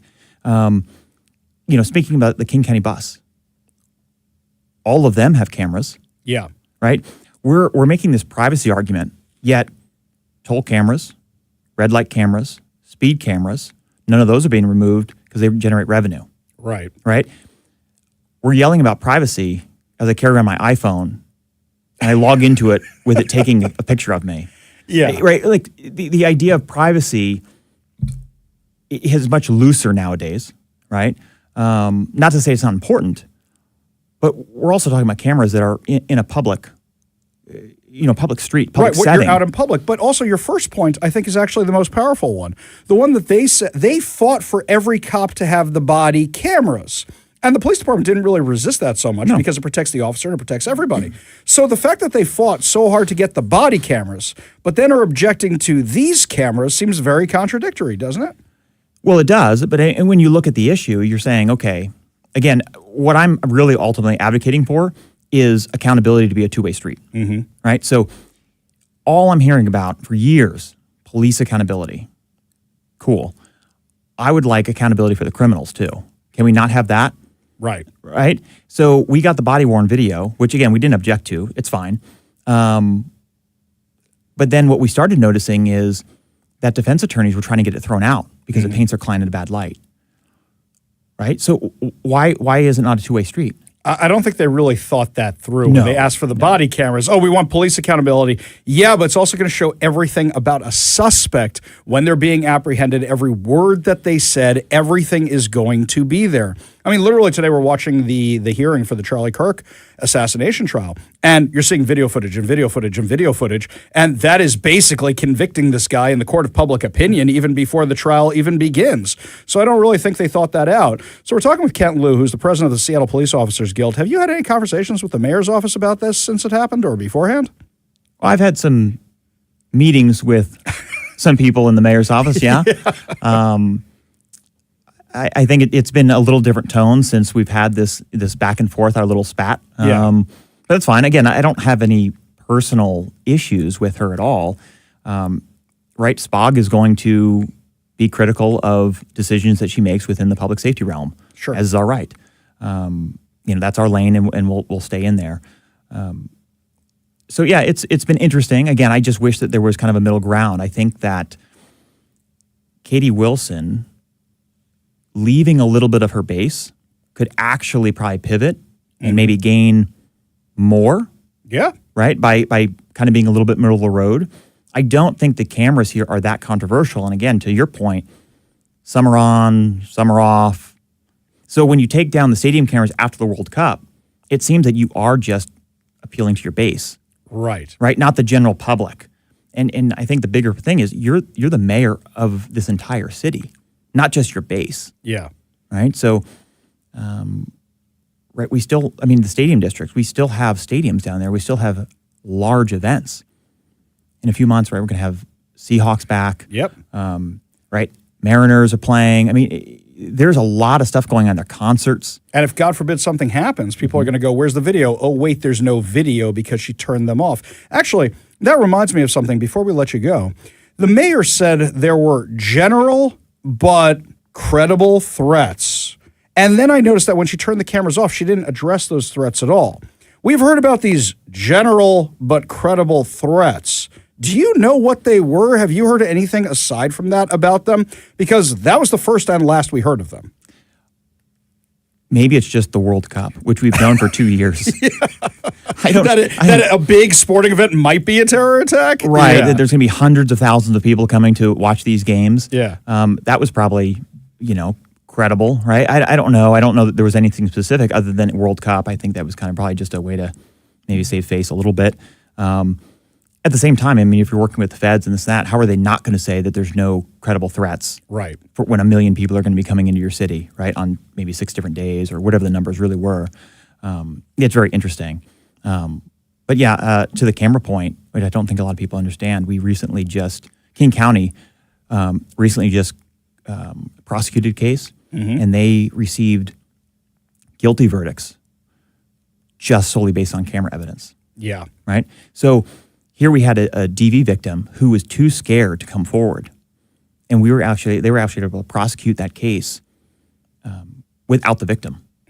Right? So that's the significance of these cameras. Sure. And I just don't understand, right? So I think where we need to take a strong position is we need to be protecting our most productive and our most vulnerable in the city.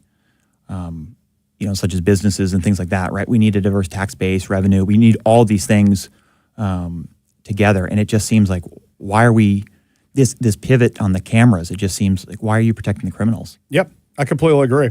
One thing I did laugh about, just in the last few minutes we have with you, was that one of these cameras is actually put on a King County building, which is where the old Kingdom Deli used to be, right across from the stadiums. And that location was taken over by the activists as their staging area for the protests outside of the building. So now they're open to public disclosure. And maybe a certain radio host filed some paperwork to get a copy of the video from those cameras to see who they're coordinating with from King County. Are they paying rent on that space? We will find out. Kent Liu, president of Seattle Police Officers Guild, thank you so much for joining us today. Really do appreciate it. Thanks, Ari. Appreciate it. We got a whole lot more to discuss as the show continues. You're listening to the Ari Hoffman Show on Talk Radio 570 KVI.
Welcome back to the Ari Hoffman Show. Just a reminder, head on over to KVI.com to become a KVI insider.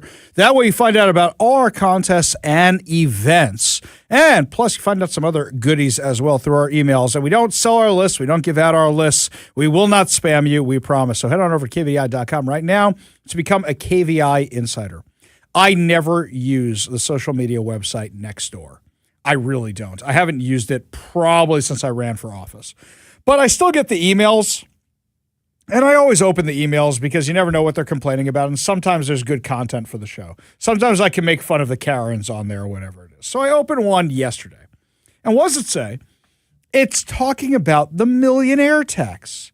It's talking about property tax. I go, I wonder what the crazies on Nextdoor are saying. I really want to know. So I head on over to Nextdoor. And I open it up. And then I got to reset my password because I haven't used it in so long. Logged in. And what is it? It's a guy named Michael Smith from View Ridge. Millionaires are flocking to Washington. Isn't it time to add a modest 1% tax on property values, which would raise $280,000 a year with such a small tax? Apply to all properties with a $1 million threshold. Wait a minute. That's like every property in Seattle these days. Mayor Wilson is already on board with these programs. Now, there's something interesting about this. I look at the dude's profile picture. There's no cover image. There's no about. There's no nothing. Just a profile picture. And it looks a little too perfect. And I'm wondering if it's an AI image. So I grab the image. I don't know why you'd think that, because it just totally sounds like a regular human that just decided to go on and voice his opinion on this. That's how regular people sound. That's right? that's how they sound. That's how they talk. Do you know how many times I go on websites and put something like that up? All the time. I'm just sitting there watching TV and I'm thinking, I really need to say this right now on which one is that? Nextdoor. I got to post this. So I put the guy's image into image search on Google. What does it come back with? iStock. Credit. And it gives the name. This is an image you buy on iStock of some dude. I don't know if they photoshopped out the watermark or actually paid for it. It's an iStock image of a dude. So the Democrats are using bots to push their propaganda on Nextdoor. What's funny about this post, I went to the post itself, and the comments on the post are all against it. And whoa, this backfired a little bit here. But on the internet, believe nothing. Trust no one. It's April Fool's every day. I wonder if it's this famous Dutch guy who's in like every stock photo. He's known as, he's this like older dude who's like he's like basically it's not that guy. The guy in stock photos. And it's he's not like, that guy. He's kind of legendary. This looks like a younger feller with some facial hair. It looks like he probably could be a tech bro. Probably AI. Have a couple kids, but it's probably AI looking at it. Trust no one, believe no one, except, of course, for me and Mr. KVI. Lots more to discuss as the show continues, my friends. Up next, final hour free for all. Your calls, your texts, your thoughts, your stories. You're listening to The Ari Hoffman Show on Talk Radio 570 KVI.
Welcome to the Ari Hoffman Show on Talk Radio 570 KVI, your home for the politically homeless, streaming live at KVI.com and the KVI app. If you want to be part of our final hour free-for-all, your calls, your texts, your thoughts, your stories, give us a call or a text on the KVI studio line at 206-421-5757. That's 206-421-5757. Coming up this hour, looks like we bombed some pretty important stuff in Iran. Why didn't we bomb it beforehand? But before we get to any of that, our top story of the day is what happened at the evidentiary hearing for Tyler Robinson, the suspect in the assassination of Charlie Kirk. Now, there are some things that weren't shown to the media today, and there were blackouts during the trial. Let me explain why this is. There are many reasons why, but one of the most important reasons is this is an evidentiary hearing. What an evidentiary hearing is, the prosecution shows what it feels it needs to show so that the judge will say, this is going to trial. Not, yeah, you don't have a case here, bye-bye, or try again later. So what's happening is over the week, the prosecution has laid out a damning case against Tyler Robinson for the assassination of Charlie Kirk. But this isn't the trial. At the end of this week, you don't even have a jury in the room. The judge isn't doing summary decision. That's not what it is. After this, the judge will rule if it is going to trial or not. Is there enough evidence in trial? And I don't see how this isn't going to trial at this point. It has been a mountain of evidence, just a ton of evidence. So, regarding that, you still have a jury to select. A jury has not been selected yet. One of the reasons you don't show everything to the media, and sometimes you do blackouts to the media, is because you don't want the defense down the road to claim we can't get a fair trial because they saw all the evidence before the trial and they got to see everybody talking about it on Fox News or MSNBC or CNN, and now we can't find an uncorrupted jury. You remember that old joke about the OJ jury back in the day? You remember this one? Knock, knock. Who's there? OJ. OJ who? Come with me. You're perfect for the jury. That's the old joke, right? This is a massive case that has had massive media coverage. In fact, I wish it had more media coverage. But when you're even hearing it at the top of the hour on every news station, everybody is following this thing. So for all the conspiracy theorists out there who are saying, they're not showing things, what are they hiding from us? Guys, more will come out during trial. And also, a lot of the things they're not showing you are in the court documents, but they know that the average juror isn't going to read the court documents in advance. However, one thing did accidentally get published today to the media that wasn't supposed to be. It is in the court documents. This is not a conspiracy theory, but this is a damning piece of evidence that anybody who comes into that room who's being interviewed for the jury, here's how you interview somebody for the jury. I know this because I'm the only one in my family who's not a lawyer. I'll tell you this story. We were doing 12 Angry Men at school when I was in middle school. You know the play 12 Angry Men? It's about a bunch of men in a jury. You may have seen the movie. So we're doing 12 Angry Men. They asked my father to come in and tell everybody what it's like to be in the witness box. My father, big-time New York City lawyer at the time, he comes in, and my friend Stephanie is in the classroom. Keep that in mind for a second. So he has me and my buddy Grunny. His last name was Grunfeld. Me and my buddy Grunny. He had us do a staged fight in front of everybody and then run out of the room. A staged fight. Because what he was showing was you don't actually know what you saw when you weren't expecting it. We come back into the room, and my dad is grilling poor Stephanie about what she saw in the fight, the staged fight between me and Grunny. I think to this day, Stephanie is still petrified of my father because of this. What do you know? What did you see? So what happens is when for jury selection, anybody who's been through this before, do you think you could give a fair and unbiased verdict? Sure. Do you vote Democrat or Republican? Republican. Did you ever watch a Charlie Kirk video? Yeah. Okay, bye-bye. Okay, you, juror number 2. Did you vote Democrat or Republican? Well, I voted Democrat. Aha, now we're getting somewhere. Did you ever watch a Charlie Kirk video? No, I hate Charlie Kirk. Do you think that Tyler Robinson did it? Well, I saw that letter on TV where he confessed. You see the problem here? You know why there's certain things they don't put out? Because they want a jury that doesn't have these issues. So what happened was, according to the Post-Millennial, images of bullets recovered by authorities and descriptions of search warrants carried out in the wake of the assassination of Charlie Kirk were issued in the preliminary hearing of Tyler Robinson on Thursday. During the hearing, an image of the handwritten note left by Robinson for Lance Twiggs was accidentally shown in the courtroom.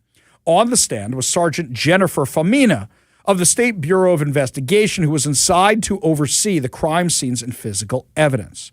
During her testimony, she was shown an image of a burnt note that was found in a trash can in the residence of Robinson and Twiggs. She was asked if there was any writing on the piece of paper, to which she said there was. The prosecution attempted to show the photo taken by Twiggs of a handwritten note left by Robinson alongside a burnt note image. It was broadcast by the cameras momentarily before being taken down, and the court previously ruling the image could not be captured by the cameras. Why? Because this is what it said. Luna. Okay, that must have been his furry name. So Lance Twiggs and Tyler Robinson were a couple. It was a furry trans craziness. So he wrote, Luna, if you are reading this per my text, that I am so sorry. I left the house this morning on a mission and set an auto text. I am likely dead or facing a lengthy prison sentence.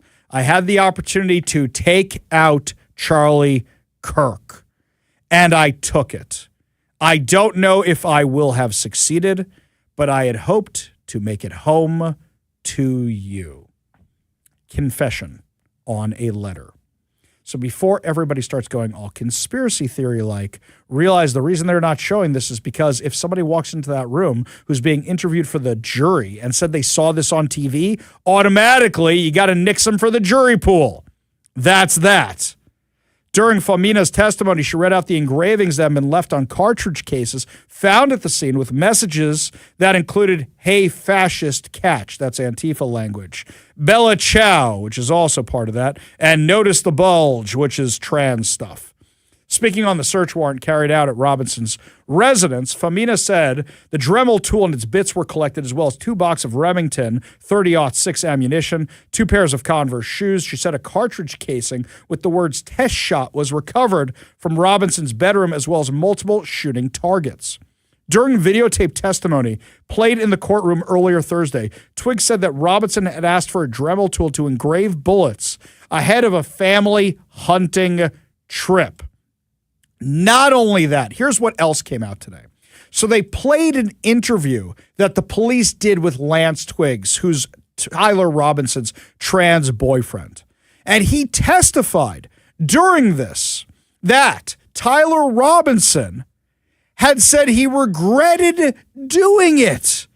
He wishes he hadn't done it as part of this. He was asked about the engraving of the bullets, said he saw him engraving the bullets, said he was worried about him blowing up the apartment. Twiggs said he saw Robinson the day after the shooting, saying that Robinson was walking around a lot and didn't go into detail about what happened. I just asked him in person if it was true when he texted the night before about killing Charlie Kirk, and he said it was. Twiggs said Robinson was crying a little bit and he wishes he hadn't done it, and then kept going around and just doing stuff, I think, to keep himself busy or distracted. In addition to that, in the text messages, he apologizes, saying, I'm sorry for doing it. Quote, I am still okay, my love, but I'm stuck in Orem for a little while longer. Shouldn't be long until I can come home, but I got to grab my rifle still. To be honest, I'd hoped to keep this secret till I died of old age. I am sorry to involve you. Twiggs wrote, you weren't the one who did it, right? Robinson replied, I am. I'm sorry. Robinson was later asked why he did it, with Robinson saying, I had enough of his hatred. Some hate can't be negotiated out. If I'm able to grab my rifle unseen, I will have left no evidence. Going to attempt to retrieve it again. Hopefully they have moved on. I haven't seen anything about them finding it. He claimed to have been planning the assassination for a bit over a week. You realize now that Lance Twiggs is an accomplice. At this point, Lance Twiggs should have called the authorities and turned in Tyler Robinson. Even if Tyler Robinson had been lying, you call in. So they offered him immunity for his testimony. Robinson said he planned on circling back for the rifle that he had left behind, but there's one vehicle lingering. He said there was a squad car parked right by it. You remember the video that they showed a couple days ago showed Tyler Robinson limping as if he's hiding the gun in his leg. You think police wouldn't have noticed a guy limping away from a crime scene like that and gotten the guy? That's why he left the rifle behind. Robinson added, again, I'm so sorry for roping you into all this. You shouldn't have to worry about this. He said he did not think anyone else knew about his actions. He said it would be real blanking annoying if I can't get this thing till like 3 and have to drive back and still go to work.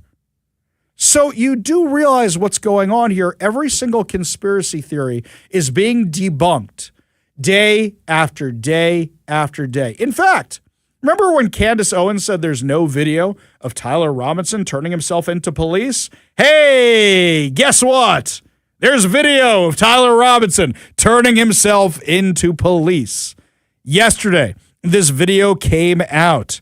Brian David with the State Bureau of Investigation, who was assigned to be a case agent in the murder of Charlie Kirk, during which he spoke about the events of Robinson turning himself in at the Washington County Sheriff's Office.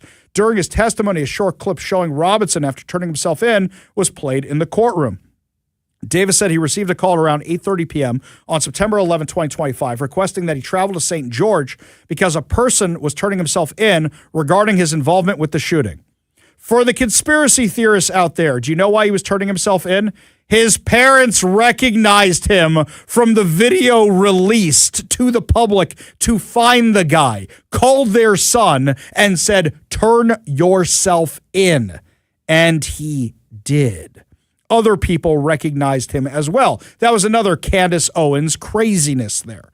Piece by piece, all of this is being debunked, all this conspiracy theory nonsense.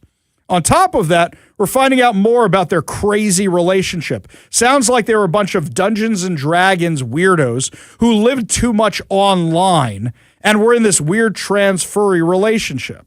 He asks you here, remember how I was engraving bullets? Was he engraving bullets before this? Yeah, I don't remember exactly when, but he had said he was planning to go hunting with his family. And he asked me for if we had a Dremel because he said he wanted to engrave messages on bullets.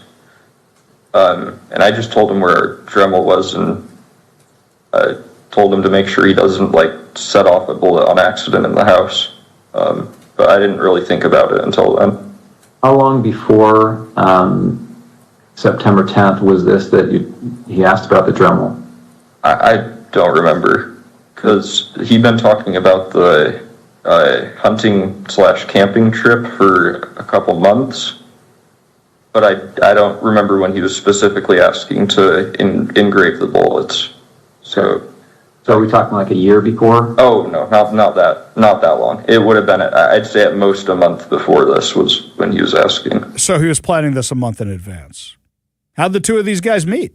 All right. Okay. Sorry about that interruption. All right. So you said when you first met, you were roommates? Yeah. Okay. And then at some point, your relationship progressed to something more than just roommates. Is that right? Mm-hmm. When was that? I think we started dating 2 or 3 months after he moved in. Okay. And where did you live at that time?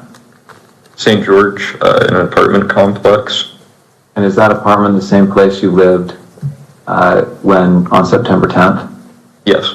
So this whole thing is a little weird. They have a relationship together. They're not sharing a room together, but there's this weird trans furry aspect. The whole thing's crazy. The whole thing's nuts. But it comes down to, this is the kind of people that Charlie Kirk was trying to save from this lifestyle. Underemployed Lance Twiggs later on in the interview talks about waking up at 1 o'clock in the afternoon because he didn't have work on a work day. Underemployed, gaming culture, online gaming too much, trans-furry weirdness. Guys, look, this is the kind of problems we're having amongst our youth today. which people like Charlie Kirk were trying to fix, give people a purpose, give people religion, give people something, give people hope, give people faith in America, give something. And this is what happened instead. This is what happened instead. Did he ever talk about politics, perhaps? About Charlie Kirk? Did he ever talk about Charlie Kirk? I personally had never heard him talk about Charlie Kirk before specifically. Okay. How about political issues? So did you ever talk about gender identity issues and LGBTQ rights? No, not really. Usually if he did talk about politics stuff, it was relating to Trump or current policies being issued or voted on, I think. Well, there's motive. Trump's number one cheerleader, Charlie Kirk, there's motive right there. What's also gross to me, aside from finding out all this, is people like Candace Owens. Candace Owens continues spinning the lies, as every single one of her crazy conspiracy theories is debunked. But you know who's worse than that? Somebody like Megyn Kelly. Megyn Kelly defended Candace Owens, made excuses for Candace Owens, went on the attack against everybody, and now she's almost trying to redeem herself. Our friends over at Milk Bar TV made this montage of every single time Megyn Kelly moves the goalpost to justify defending Candace Owens. It's my prerogative if I say to myself, that is not someone I wish to attack. Candace is a young mom of 3 young kids. Is that what Candace is accusing Erica of? Yes. Of murdering her own husband? Like I said, I don't take in that content. It is not true. Candace has not made that claim. She's specifically been defending Erica Kirk. I don't have any pearls of wisdom other than go fuck yourselves. Go fuck yourselves. You have no clue what's going on. You don't know what I do behind the scenes. I really fully believe God's role for me here is to possibly play a role in getting this whole thing to a better place. And I refused to condemn her. Where's the condemnation? And it was all really about the Israel thing. It was about my not ending my friendship with Tucker. Candace is a young mom of 3 young kids. That is not someone I wish to attack. Tell me about your journalistic integrity, right? It's too bad. I used to like her podcast for her legal analysis. Yes, she's a lawyer. I used to enjoy it for that. I didn't listen to it all the time, but I like the legal analysis on complicated cases. She is not an honest broker of information anymore. We go to the KVI studio line, take a call from Gerald in Federal Way. Gerald, what's going on? Yeah, 2 things. First one, couldn't you say Katie Wilson is jeopardizing public safety by not using all the tools at her disposal? Absolutely, you could say that. And I think it's funny as heck, a lot of the Democrat office holders doing commercials for keeping AM radio on the air for emergencies in case of natural disasters. Yes. I call it the Keep Talk Radio on the Air Act to warn against unnatural Democrat disasters.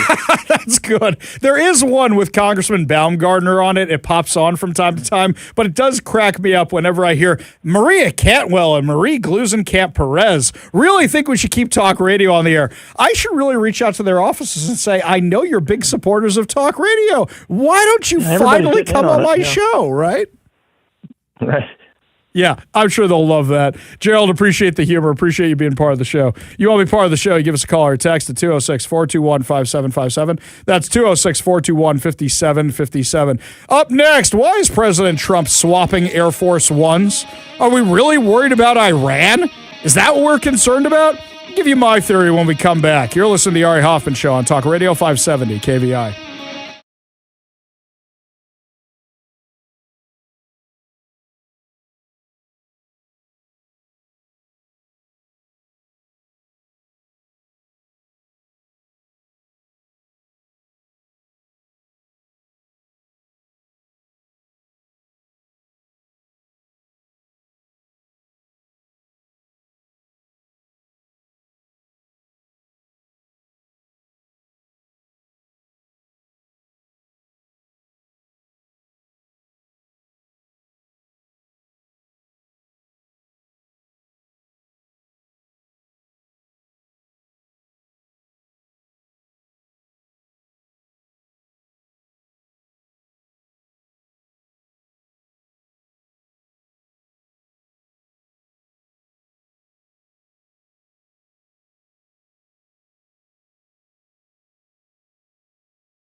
Welcome back to the Ari Hoffman Show. Just a reminder to subscribe to the show on whatever your preferred podcast platform is. That way you never miss a minute of it. While you're there, please rate and share so that way your friends and strangers find out how awesome the show is.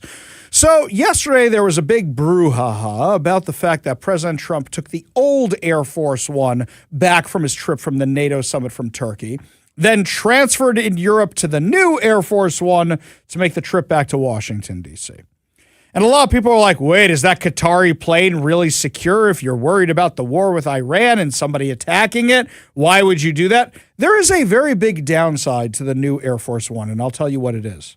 It doesn't look like the old Air Force One. And you definitely know which plane it is. Don't forget there are two Air Force Ones. They build them in pairs. So going back to the old one, the blue and white one, there are two identical planes. And you never know which one the president is on. And sometimes for safety reasons, people think he's on one when really he's on the other. Same thing with Marine ones, sometimes with the Beast, the big limo. They do this stuff to keep the president safe. Everybody's got their conspiracies. I don't really think it's that they would let the president fly in an unsecure plane. Kevin, you know what I think it is? And you're going to like this one. I think it's the three-card Monty thing. I think they were telling him, Mr. President, we're going to have to send you on this one because that one's a target. We're going to hide you.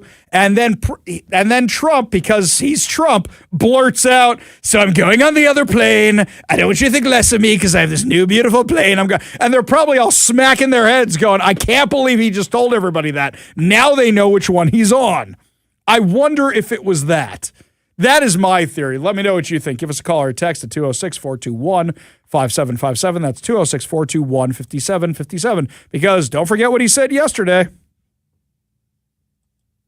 No, I'm number one on the kill list for Iran. They're lovely people. I'm number one. So I don't know. I can't tell you that, but I don't really care because I'm doing my job and I'm doing it, I hope, better than anybody's ever done it because we have a country that's hot and really, really successful. But I mention it only because it's on the list. I mean, it came out. There was another list came out yesterday, and I'm number one on. I like being number one on TikTok better, but I'm number one on the list for killing.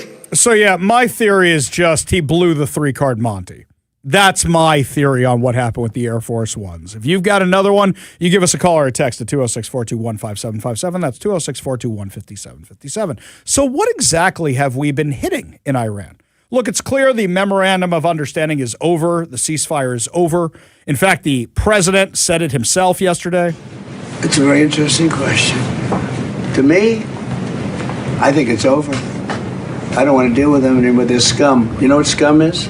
They're scum. They're sick people. They're led by sick people. And they're vicious, violent people. And if they had a nuclear weapon, they'd use it. As far as I'm concerned, it's over. I'll speak to our negotiators. They want to negotiate. They're good people. Steve Witkoff, Jared Kushner. But they have to come back to me. As far as I'm concerned, it's just a waste of time dealing with them. They're liars. We make a deal. And if I make a deal with him, we have a deal, and he goes out, he talks. We make a deal. Everyone's agreed. No nuclear weapon. We make a deal. They go outside, talk to the press. They say, we never even talked about it.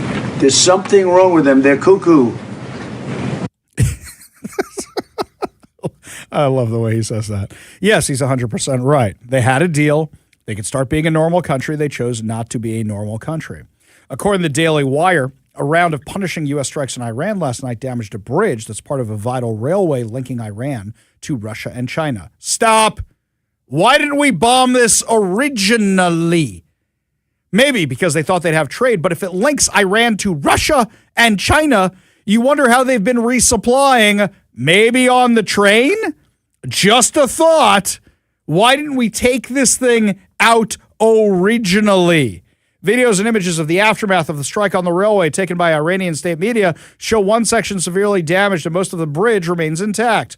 Russia and China have continued to use the railway to send support to Iran during its war against the United States. Some of that support sent to Iran by train included military supplies.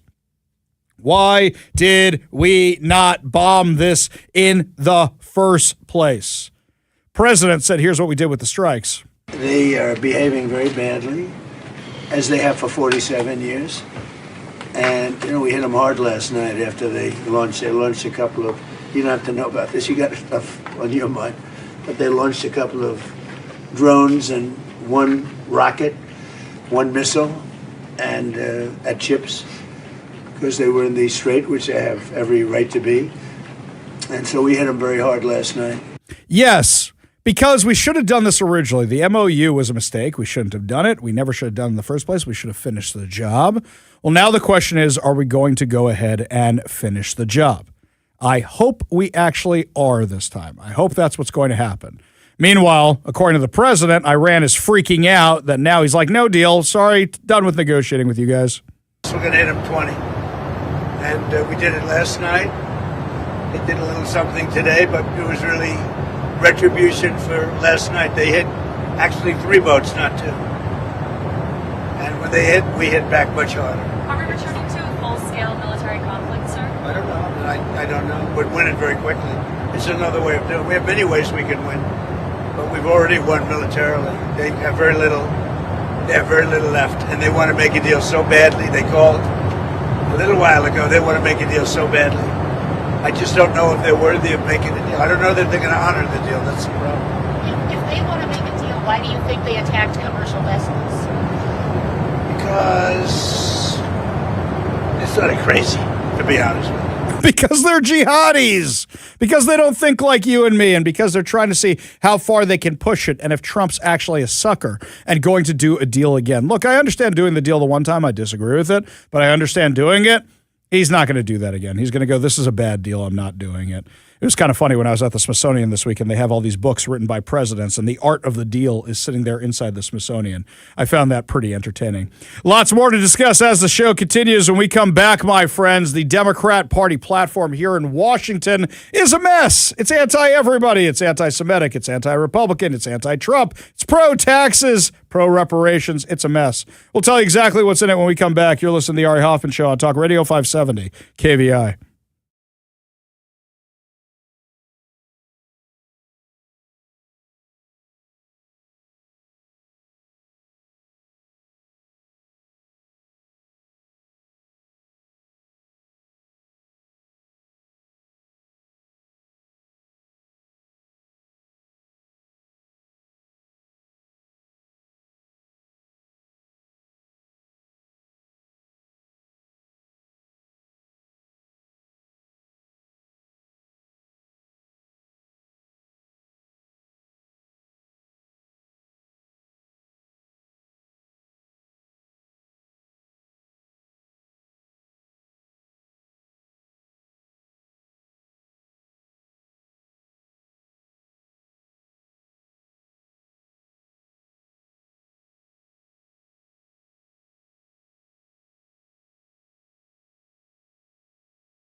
Last week, we found out about the Democratic Party platform here in Washington State, and it's a colossal disaster.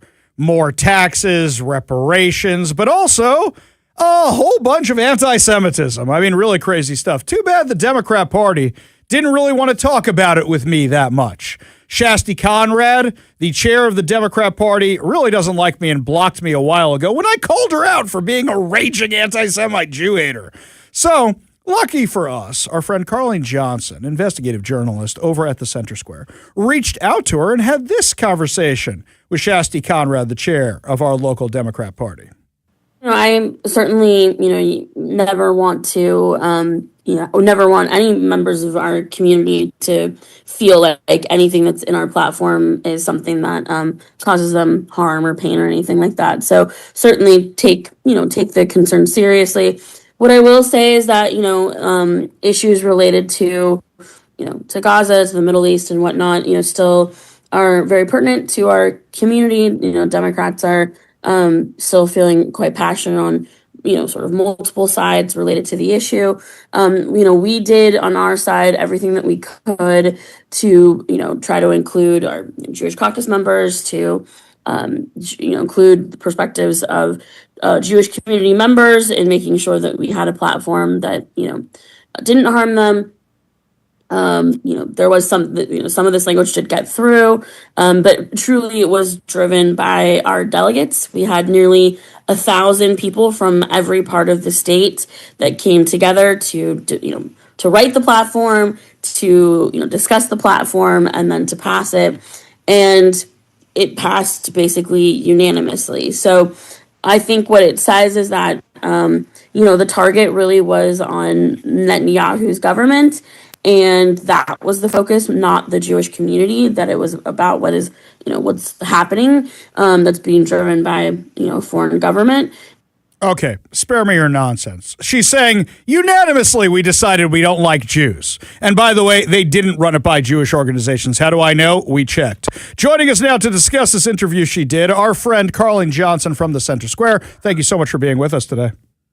Hi, Ari. Yeah, you were the first person I thought of course, because you and I have been friends for many years. And to her credit, Shasti Conrad, this is, I think, the fourth time she's granted me an interview. So I appreciate that. But it did feel like there was a lot of deflection, not owning any personal responsibility for the state Democratic Party being embracing a completely anti-Semitic platform agenda, but basically saying, well, we've got 1,000 delegates and they were all in agreement, so we kind of had to go that route. That was what she said. Let me show you. So we're unanimously anti-Semitic. Yay! Right? That's basically what it is. It's not just me. It's delegates. Yeah, that was my takeaway. Yeah. Wow. So, I can't. I laugh to keep from crying.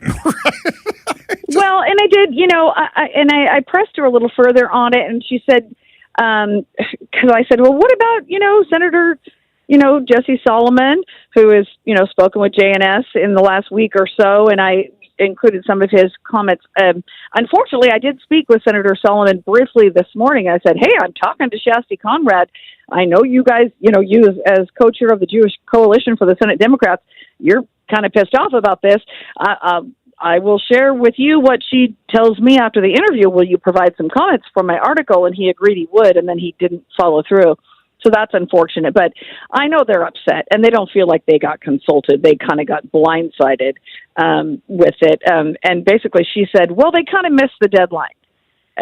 As we work up to the annual, convention, there's deadlines for people to respond. Like, we like this policy, we don't like this, and they missed the deadline. Yeah, that was kind of the takeaway. We know that's nonsense. The JNS reporting. We know that according to JNS, these Jewish organizations said they sent it to us when it was already finalized, or they sent it to us when it was about to be finalized. Jesse Solomon was one of the ones weighing in. I wonder how much they're threatening him for that. He has said in the past to me that he's being threatened by the Democrat Party for him not getting back to you. All right, so there's a whole bunch of other stuff aside from the fact that they're a bunch of Jew-hating Nazis. In their papers, they also wrote about they want to do a reparations study. What's the study? It's called Google. We were a free state. We were founded as a free state, and now they want to do a reparations study. What's the point of this? Yeah, we were like 30 years post-slavery, right? Washington did not ever embrace, there were no slaves here. You can find individual things where people were like brought into the state, whatever. But that it was never. Find me the genealogy of the people that have been here for 100 years that are slave families. It's just not there. But they absolutely want this reparations policy to happen. And I didn't know till I started looking at this yesterday, Ari, that 2025, we Washington taxpayers spent $300,000 in the budget to pay for the Washington Department of Commerce to hire a contractor. And there's a company in DuPont called True Clusion. Yeah, you can't make this stuff up. I'm gonna be following their Zoom tomorrow, by the way. So I intend to do a follow up. But they are crafting basically the policy. Should we just write checks to people based on the fact you're part black, all black, quarter black, might be identifying as black, or what should this look like? Should it be an expansion of like covenant home ownership? What should that be? These are the folks crafting this, and you, Joe taxpayer, are already spending $300,000 on this before we even go forward. Well, we're spending a lot more than that because, as you mentioned, they have the Covenant Homeownership Program and they have many other programs which are reparations in disguise that have been, which have been embattled with allegations of fraud. I mean, we've seen a whole bunch of stuff come forward. In fact, it was a discussion in the legislature last year. So now they're just trying to double and triple down on it to keep their base happy. Now, Carlene, while I have you, you did another report this week that I thought was outstanding. Many other people didn't follow up on the fraud in Washington state. You're still going door to door checking out these daycares, and you found a whole bunch of places that never had these daycares that are still getting hundreds of thousands, if not millions of dollars from Washington state. Tell us about that. It's been infuriating. After Nick Shirley, God bless him, in Minneapolis, kind of prompted a lot of other journalists to start doing this. I did 5 days after Nick Shirley's first report. I started going door to door in Federal Way. I live in a South King County community where there's a large Somali population. So boop, boop, boop, boop, boop, you put your address in. There's about 50 plus Somali run supposedly home daycares within about a 1.5 mile radius of my home. And so I started just doing some door knocking initially where I live and then expanded it to Kent, South Seattle, West Seattle. So have visited more than 36 daycares in the last 6 months. And the pattern is very much the same. Very few have any evidence of children. Many are boarded up, closed up, wires literally cut at the door. And as you know, Ari, the state auditor, the AG, the governor, there's no willingness to actually investigate any of this. And why? I don't know. We can surmise there's a grift going on. People are getting paid off. I don't know. But it's been infuriating, and I do not intend to stop asking the questions. And I'm going to continue door knocking. I don't care. Threaten me with harassment. I'm going to continue exposing this stuff because if they're not going to look into it, we as reporters, that's my job. They're supposed to investigate. They're not. I'm going to keep calling them out. Well, God bless you, Carlene. And I'll tell you something. I have a little surprise for you. I've been sitting on a whole bunch of research I did. I got distracted by other things, but I think I've got about 20 or 30 daycares that one of our KVI listeners was helping me out with. And maybe I'll just forward you over the information they found for a co-byline on this. What do you think? I love it. I love our citizen journalists. God bless them all. I get sent stuff every single day from people, and if I haven't responded to you, please forgive me. It's been overwhelming, but that means people care. And I'm so glad that people care because we're getting screwed. And we are getting screwed probably as bad as Minnesota is. I kid you not, from what I've seen with my own eyes. And so that's why I care so much about this. So thank you for bringing that up, Ari. I'll tell you one other story just before we let you go that I haven't had the time to do, and now I'm telling our whole audience and everybody who's listening. But I was looking into the illegal truckers also, and a lot of their addresses are restaurants in California. And my guess is that they have the restaurant, or it's a family address, or they're illegals that shouldn't be in the country and that's a family or whatever it is, or they just put in a fake address. But some of those illegal truckers that killed people, their addresses are Mexican restaurants in California. You cannot make this stuff up. Carlene Johnson, investigative journalist for the Center Square. Thank you so much for joining us today. Really do appreciate it. Thanks, Ari. Appreciate you so much. Always a pleasure. Only good news to wrap up the show. Your good news headlines. Put a smile on your face heading into your evening commute. You're listening to the Ari Hoffman Show on Talk Radio 570 KVI.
Only good news to wrap up another amazing episode of the Ari Hoffman Show right here on Talk Radio 570 KVI. And I saw this great tweet. I don't know who Moshi is, but it's a funny Twitter account, I guess. With all the revelations we've seen this week in the evidentiary hearings in the Tyler Robinson case, the alleged assassin of Charlie Kirk, they wrote this: Tyler Robinson, I did it.